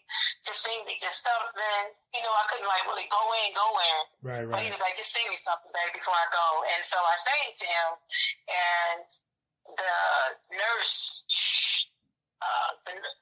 his nurse, videoed me singing to him. And then I posted it, and little did I know, like within an hour of me posting it, the Shade Room DM'd me. Yeah. And the Shade Room DM'd me and asked, could they posted. Put my video on post my video on all of their platforms. I was like, sure, just make sure you let people know who we are. Everything like that. So it posted it, and within like, like it's 4 hours, almost 2 million views. Wow, I know. Yeah. Yeah, close to 2 million views, and it's just like, man, I'm just so thankful that that was shared, and it's so funny because you read some of those comments and things like that. Girl, he gonna with Tracy Morgan, you. Yeah. Oh my goodness. Yeah, I read the comments. Oh my I read the comments because I saw it. I was like, oh, here they go. Here they go. They can't stay positive. You know what I mean? I read the comments. Yeah. But and then you read in the headlines, girlfriend gives boyfriend a kidney. You know what I mean? Yeah. The backstory and everything behind it. Even though it was posted on the Shade Room, on their post, people are not going to take the time to read all that stuff, at least not everybody. Right. So, So, but things he's doing well. Good. Healthy, strong as people say strong as an ox. This man is strong. He was already strong. That's nice. Even before the kidney surgery.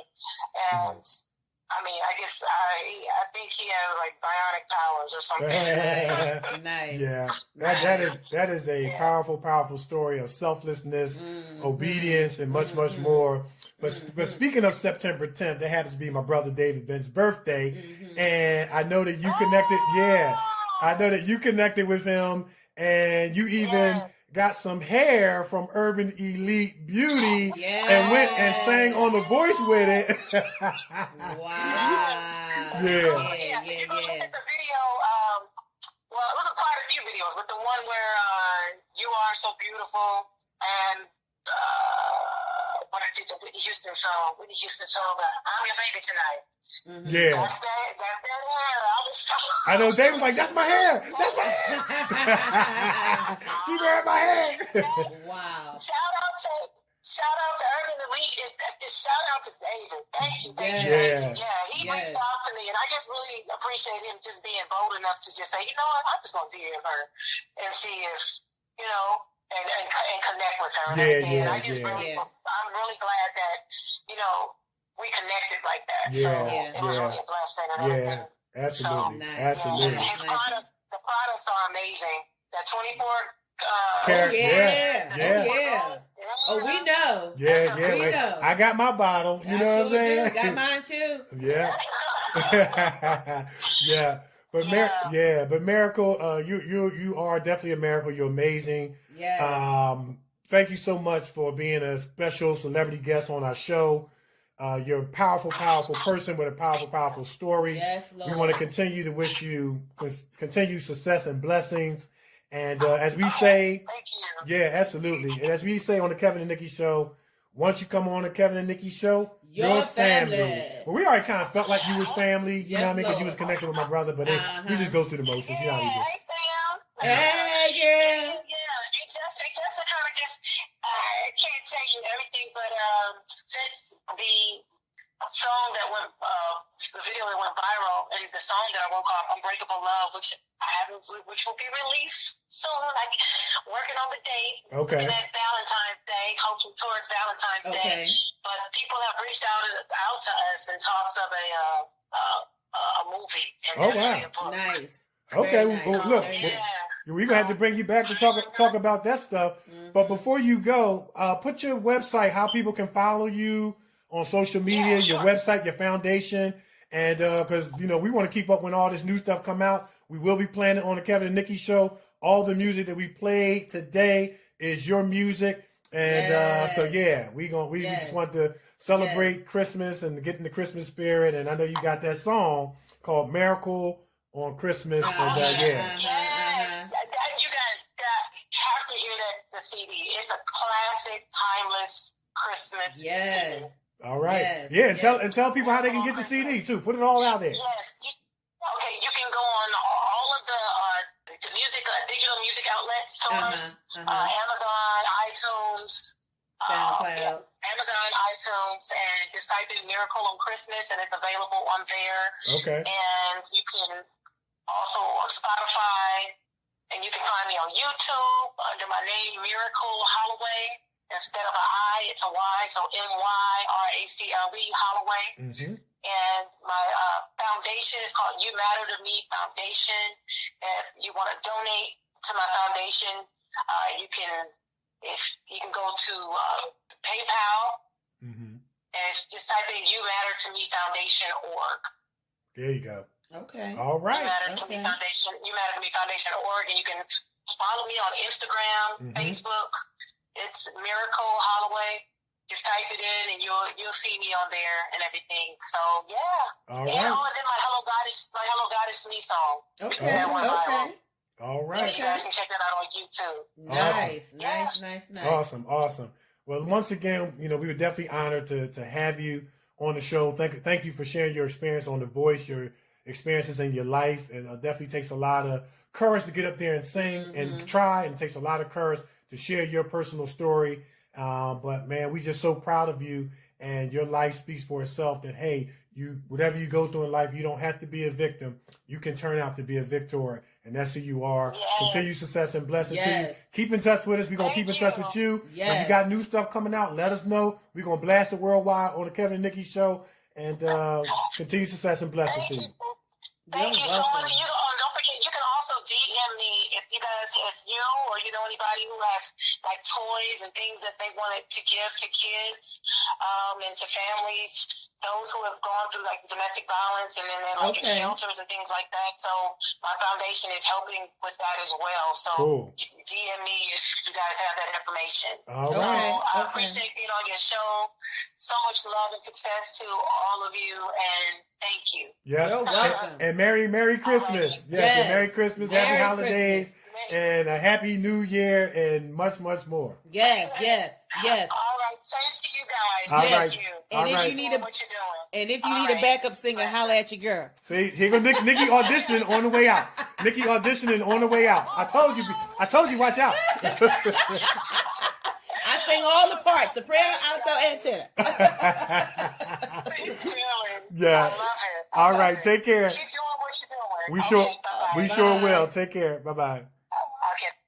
She was awesome. She was awesome. That was very powerful. Very, very powerful. Very powerful. Talking about her experiences on The Voice, but then getting into her personal experience. That was just very, very powerful. Yes, it was. Very, very powerful. I know that somebody out there in listening land and Kevin and Nikee show land can maybe relate. Yes. And I'm sure that her courage probably helped give somebody else courage and let them know by representation of what she's doing worldwide with her singing, being on The Voice, her foundation, is that you don't have to be a victim statistically to how you were so scheduled to turn out. Because there is a God who sits high and look low. And I ain't come to preach. Who can take a mess and make a miracle and give you a message. Yes, he does. Let the church say amen. Yes. I don't know where that came from. It was so well needed. It was so good. He can take a mess and make a miracle. Yes, he can. Shout it down. He does it all the time. That's it. Shout out to Myracle Holloway. Shout out to David Benton, Urban Elite Beauty. Yes. Yeah, man. And shout out to Miracle's husband. That's it. Yes, A getting new better boo. every day. Getting New better. boo. Getting better. Yes, Better. better. Yeah. Yeah. Oh, that was fantastic, Yes, man. It was emotional. It was touching. Yeah.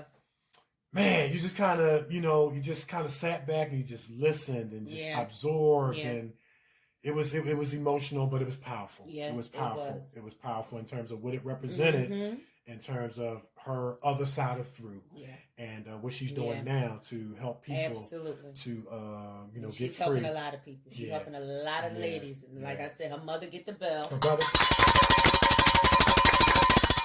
Her mother gets the bell for saying, tell a story. Tell the story. That's it. That's it. Now that's somebody who has owned up to their behavior. Yeah, tell the story. And then she kind of shed a little bit of light on her mom's story, and you see where the hurt people hurt people. Yeah, passed down, and, like you said, generational. Yeah, generational. And then Myracle, like, look, the buck gonna stop here. It ain't Stop going here. no further. That's and right. we, as families, got to stand up and say, it's gonna stop. This the generation is gonna stop. That's right. This the generation. We're not passing that stuff, so that this cycle continue to repeat. That's right. Great show. Great show. It was great, man. Yes, it was great. was. It was great. Yes, it was. All right, so we gonna take a break. Yep, we're gonna take a break, and when we come back, it's gonna be time for news and sports.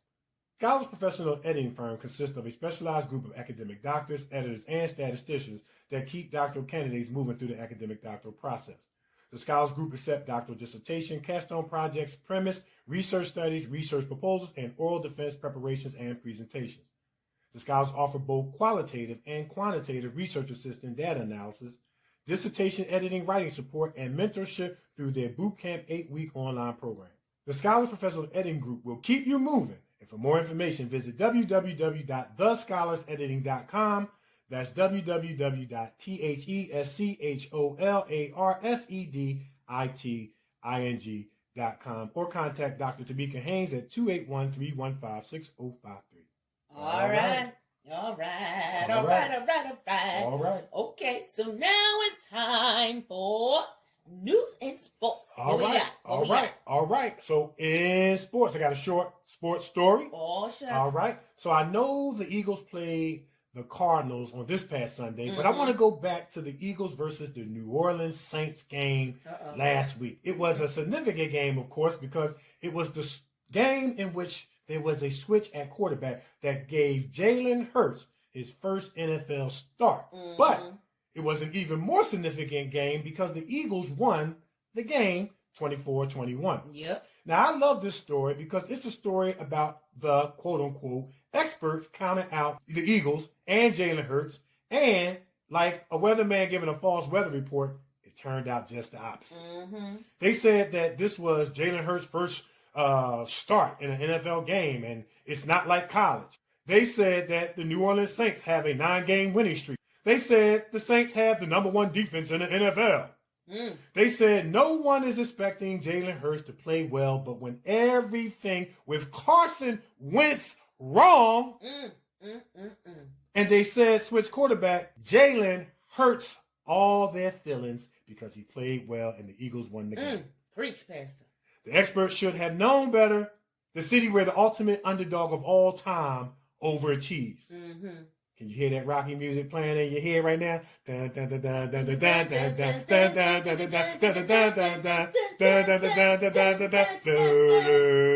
Anyway, Jalen Hurts provided the Philadelphia Eagles a spark with his legs, and his teammates came up big with their best all-around effort of the season. They needed everyone to deliver to beat the New Orleans Saints, and they did it. Hurts ran for 106 yards and threw for 167 and 1 touchdown. Miles Sanders had 115 yards rushing and a pair of scores, and Philadelphia defeats the New Orleans Saints 24-21 2 Sundays ago, snapping the New Orleans 9-game winning streak. And to all you sports quote-unquote experts out there, be careful who you count out and shut it out. That's all I got in sports. That's right. That's right. That's Yes.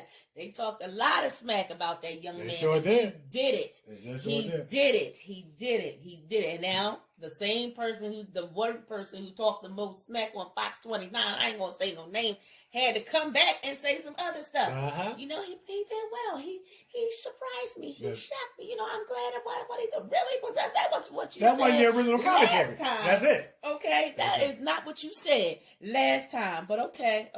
So we see that this young man has a way of making people recant the statement. They call it eating crow. Eating crow. Yeah. Yes, eating crow. Well, in news, listen, shout out to Tom Cruise. Tom Cruise, get the bell, baby.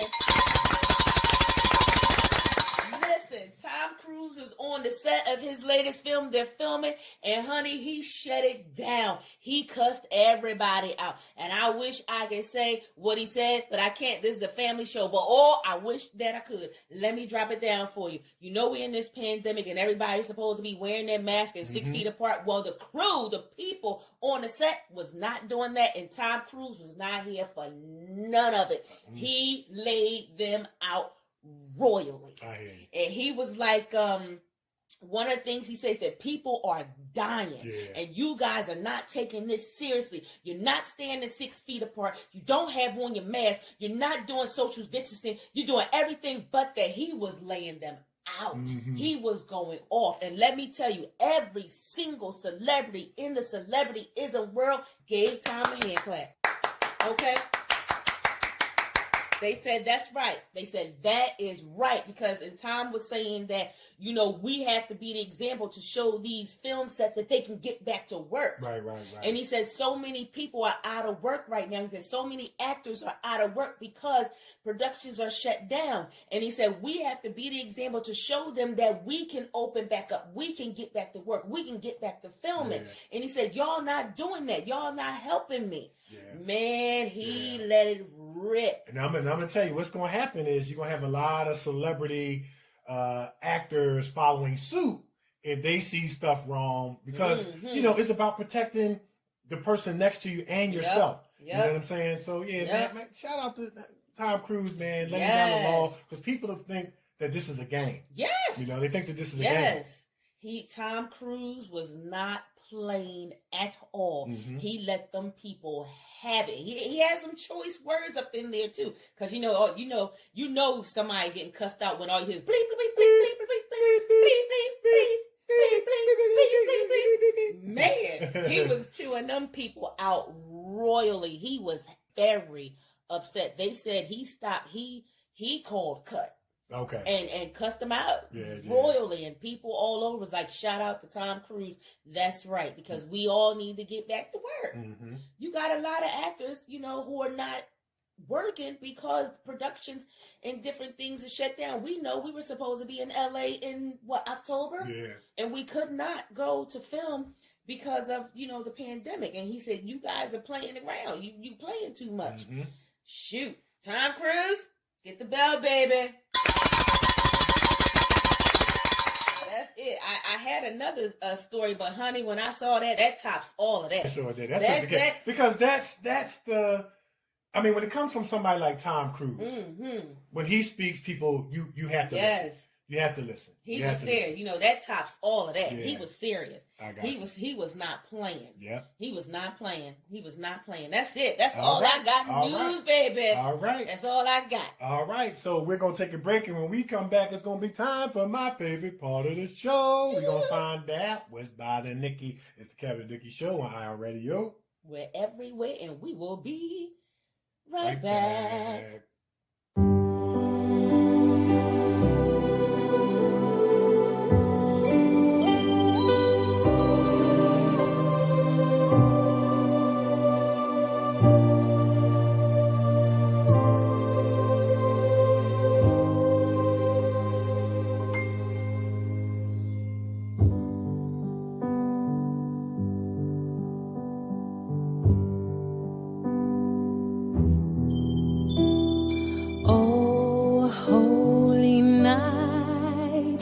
The stars are brightly shining. It is the night of our dear Savior's birth. Long lay the world in sin and error pining, till he appeared and the soul felt its worth. A thrill of hope, the weary world rejoices, for yonder breaks a new and glorious morn. Fall on your knees, oh, hear the angels' voices. Oh, night divine, oh, night when Christ was born.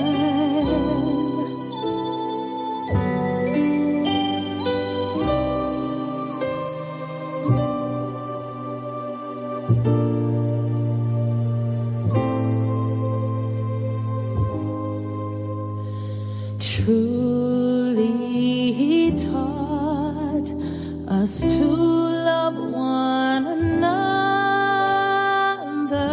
His law is love, and his gospel is peace. Chains shall he break, for the sinner is our brother, and in his name all oppression shall cease. Sweet hymns of joy in grateful chorus raise we, let all within us praise his holy name. Christ is the Lord. Oh, praise his name forever. His power and glory evermore proclaim. Oh, night divine, oh, night when Christ was born. Oh, night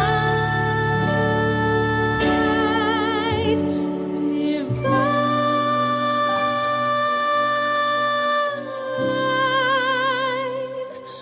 oh, night, oh, night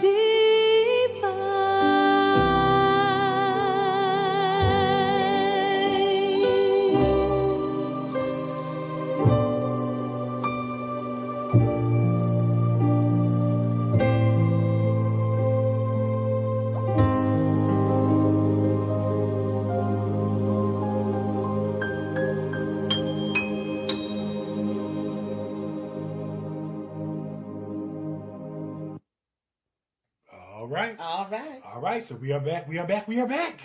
And now it's time for my favorite part of the show. We're going to find out what's bothering Nikee. What's bothering you, Nick? Well, it's not so much as what's bothering me. Remember last week I said to you guys, patch things up. Remember I said that? Patch it up. This is called Patch It Up Part 2. Okay. Because I'm telling you guys to patch it up and I got patched up.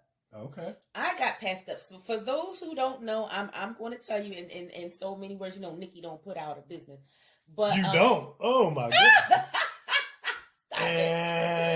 But anyway, I have 4 brothers, and actually, you know, it's 7 of us, and you know, it's 3 girls, 4 boys. I have 4 brothers, and you know, everyone, we all grew up very close, where to the part where we can just go over each other's house and just lay on the couch and nothing. We can go all in each other's, you know how family do. Mm-hmm. Well, a few years ago, one of my brothers and we had a huge falling out, and it was over a female. You know, he married the female, but you know when you're young in love or whatever, when you're in love the first time, you don't see stuff or whatever, you know, things that you're supposed to be seeing that, you know,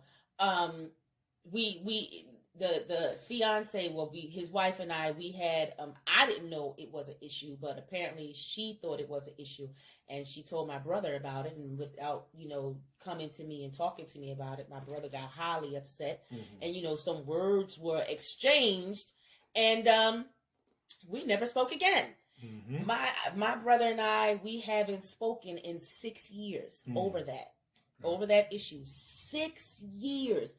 No hi, no how you doing. Now, listen, my brother has had a baby, and I haven't even seen the baby. I keep my distance. I completely keep my distance. There has not been no gathering at the house for Christmas, Thanksgiving, none of that. If he's there, I won't come. If I'm there, he won't come. That's how it's been for 6 whole years.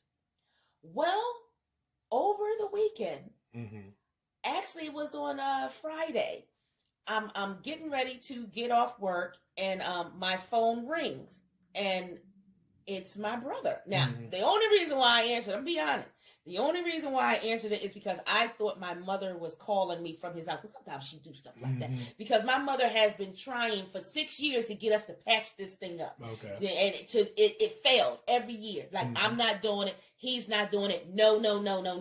So the phone rang, and I answered it. I thought it was my mother. And he said, don't talk, just listen. And I didn't say a word. He said, listen. He said, 6 years is long enough for us to go without talking to each other. It's been 6 long years, and every time I look at the family, I don't see you there because we have odds with each other. Now, here's what a negative person would say. He must have saw 21 Bridges.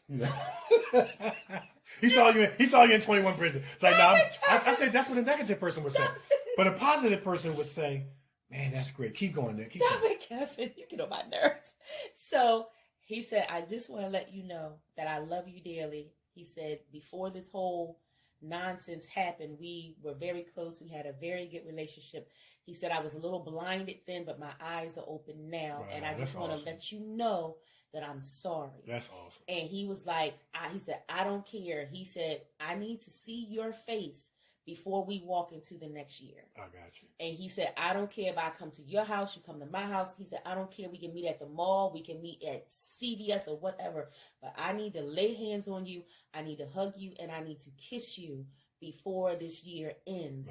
Because he said, I just can't go on anymore without my sister. He said, I need my sister in my life, and I just want to let you know that I love you, and we need to see each other like yesterday. You know what? What I find so interesting, and that's like a powerful, awesome story, I think deserves the bell.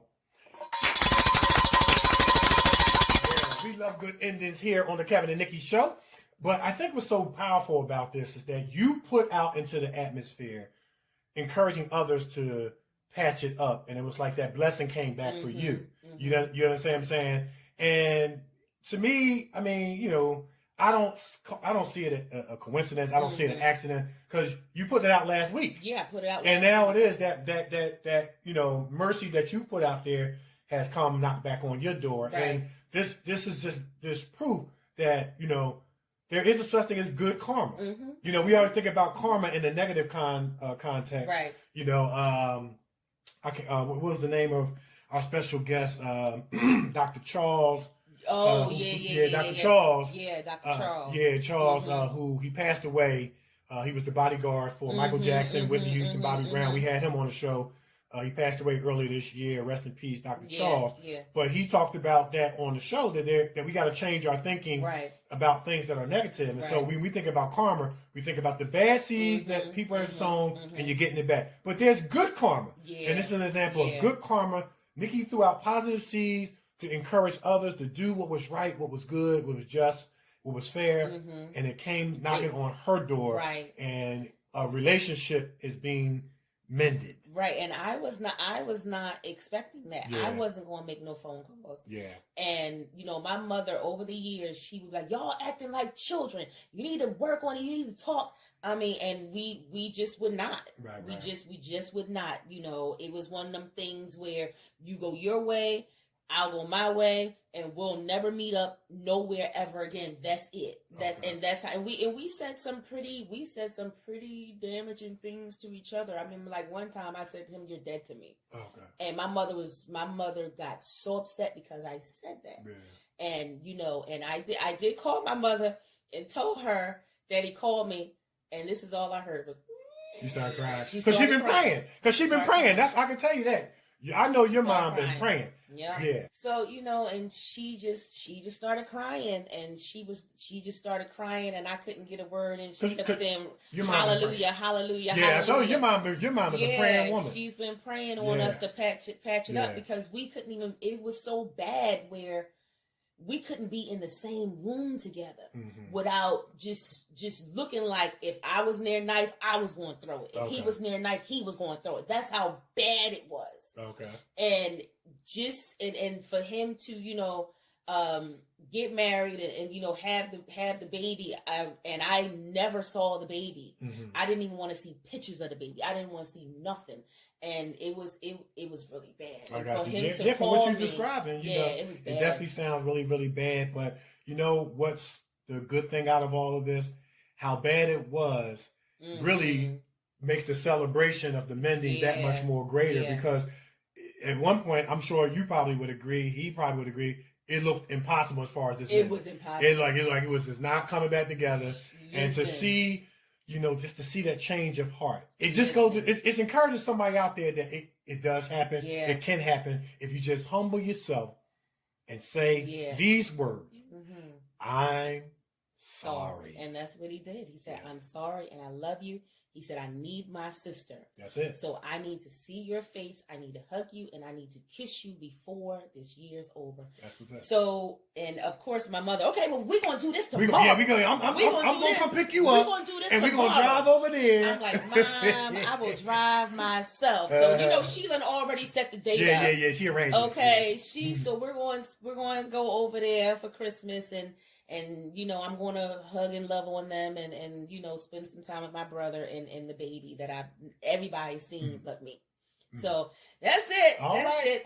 That's it. Listen, we love happy endings on the Kevin and Nikee Show. You know what I'm saying? Yeah. And this is our Christmas edition, as we've been telling y'all, of the Kevin and Nikee Show on iHeartRadio. We're going to keep the Christmasness going. Yeah, y'all. Yeah. All right.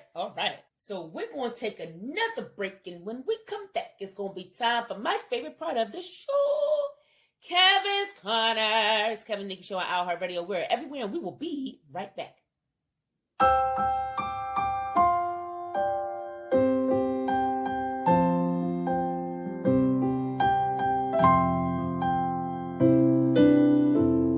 Said the night wind to the little lamb,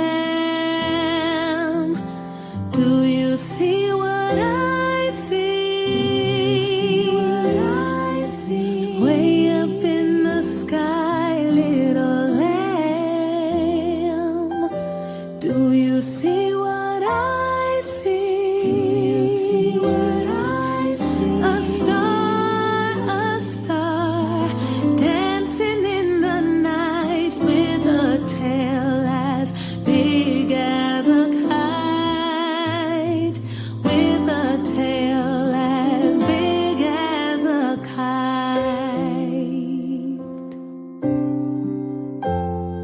Said the little lamb to the shepherd boy,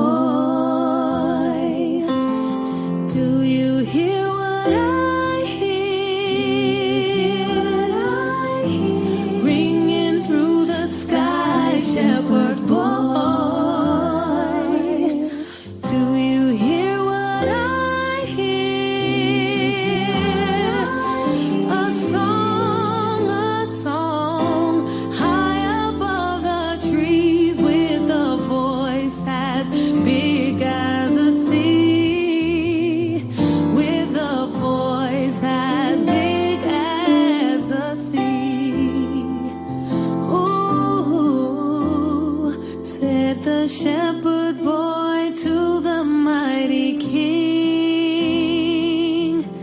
Do you know what I know? Do you know what I know? In your palace, war mighty King. Do you know what I know? Do you know what I know? A child, shivers in the cold. Let us bring him silver and gold. Let us bring him silver and gold. Oh,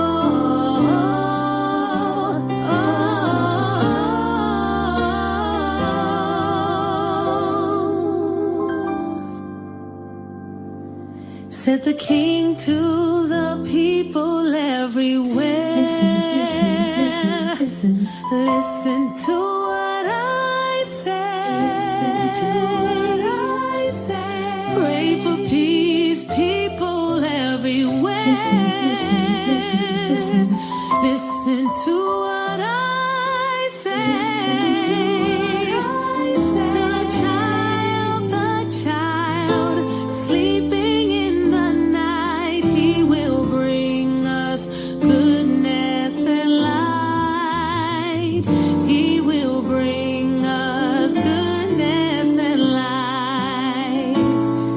The child, sleeping in the night, he will bring us goodness and light. He will bring us goodness and light.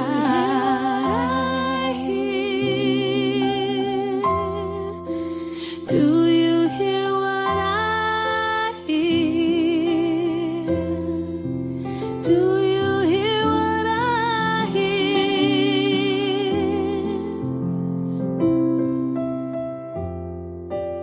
Do you hear what I hear?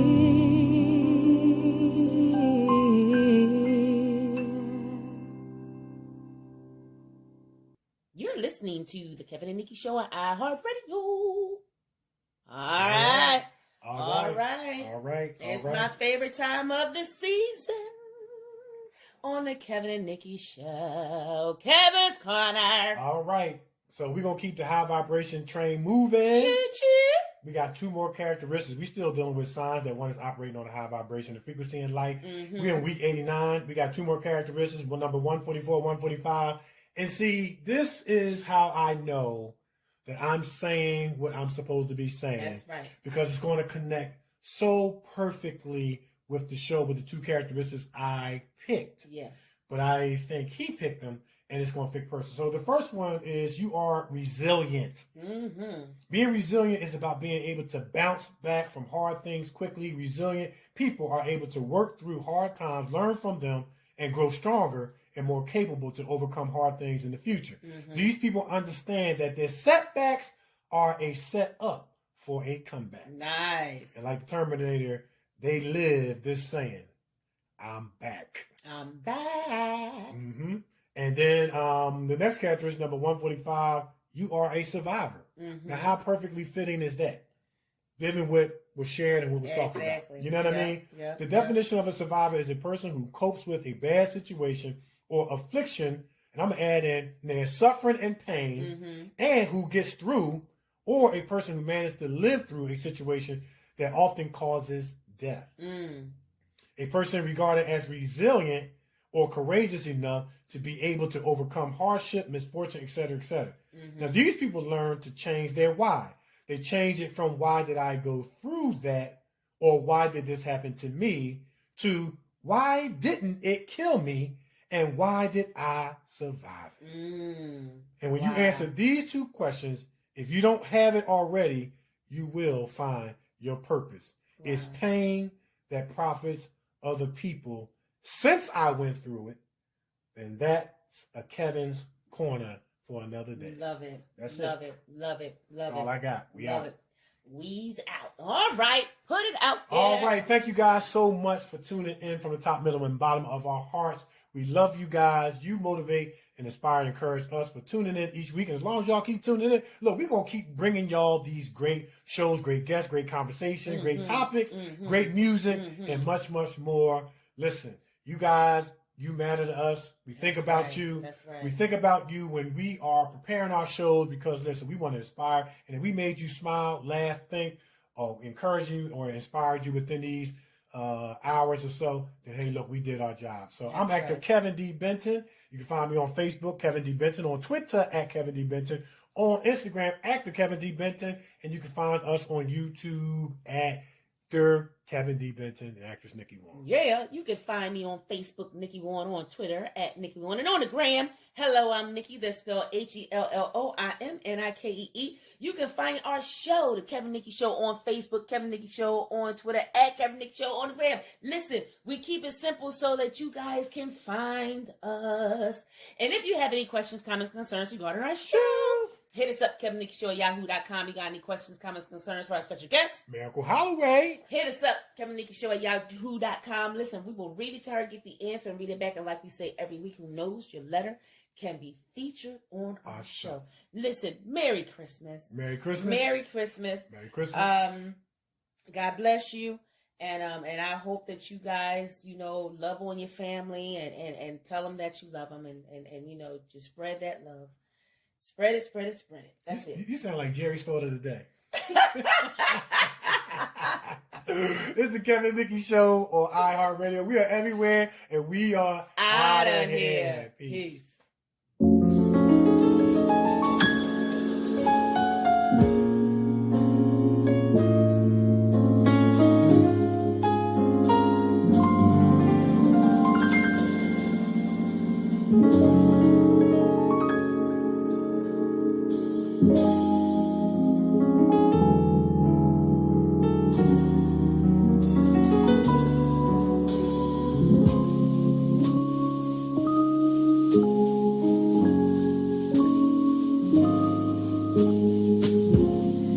Chestnuts roasting on an open fire. Jack Frost nipping at your nose. Yuletide carols being sung by a choir and folks dressed up like Eskimos.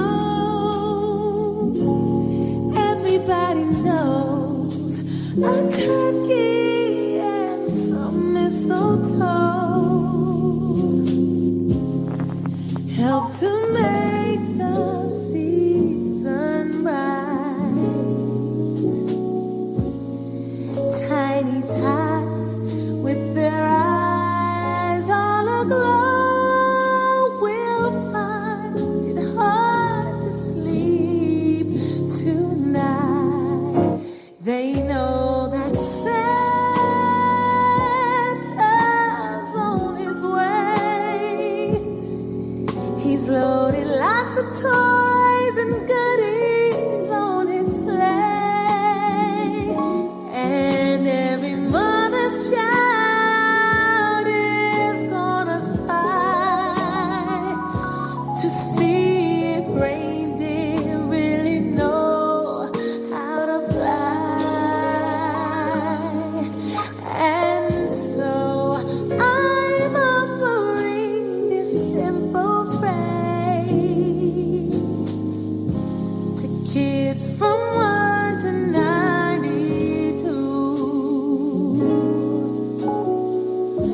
Although it's been said many times, many ways, Merry Christmas to you.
to know you better. This Christmas, and as we trim the tree, how much fun it's gonna be together. This Christmas, the fireside is blazing bright. We're caroling through the night, and this Christmas will be a very special Christmas for me.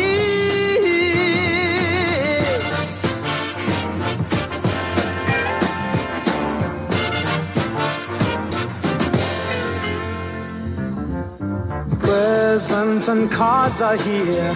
My world is filled with cheer and you. This Christmas, and as I look around, your eyes outshine the town they do. This Christmas, the fireside is blazing bright.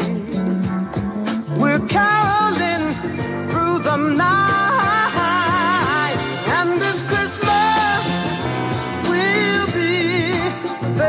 Special Christmas for me, yeah.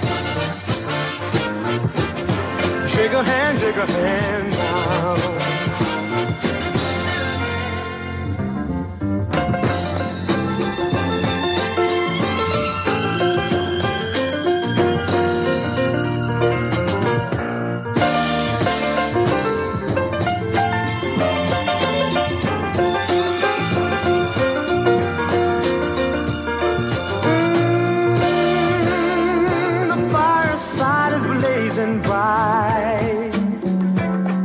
We're caroling through the night, and this Christmas will be a very special Christmas for me, yeah.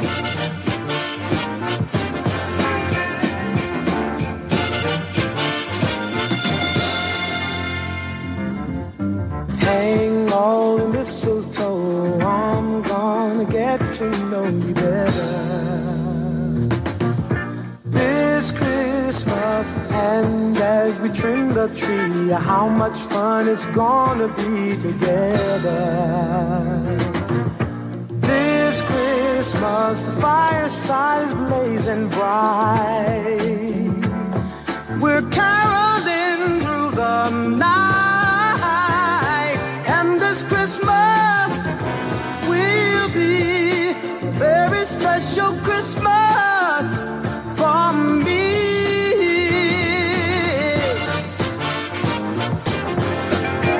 Merry Christmas. Shake a hand now. Wish your brother Merry Christmas. All over the land now.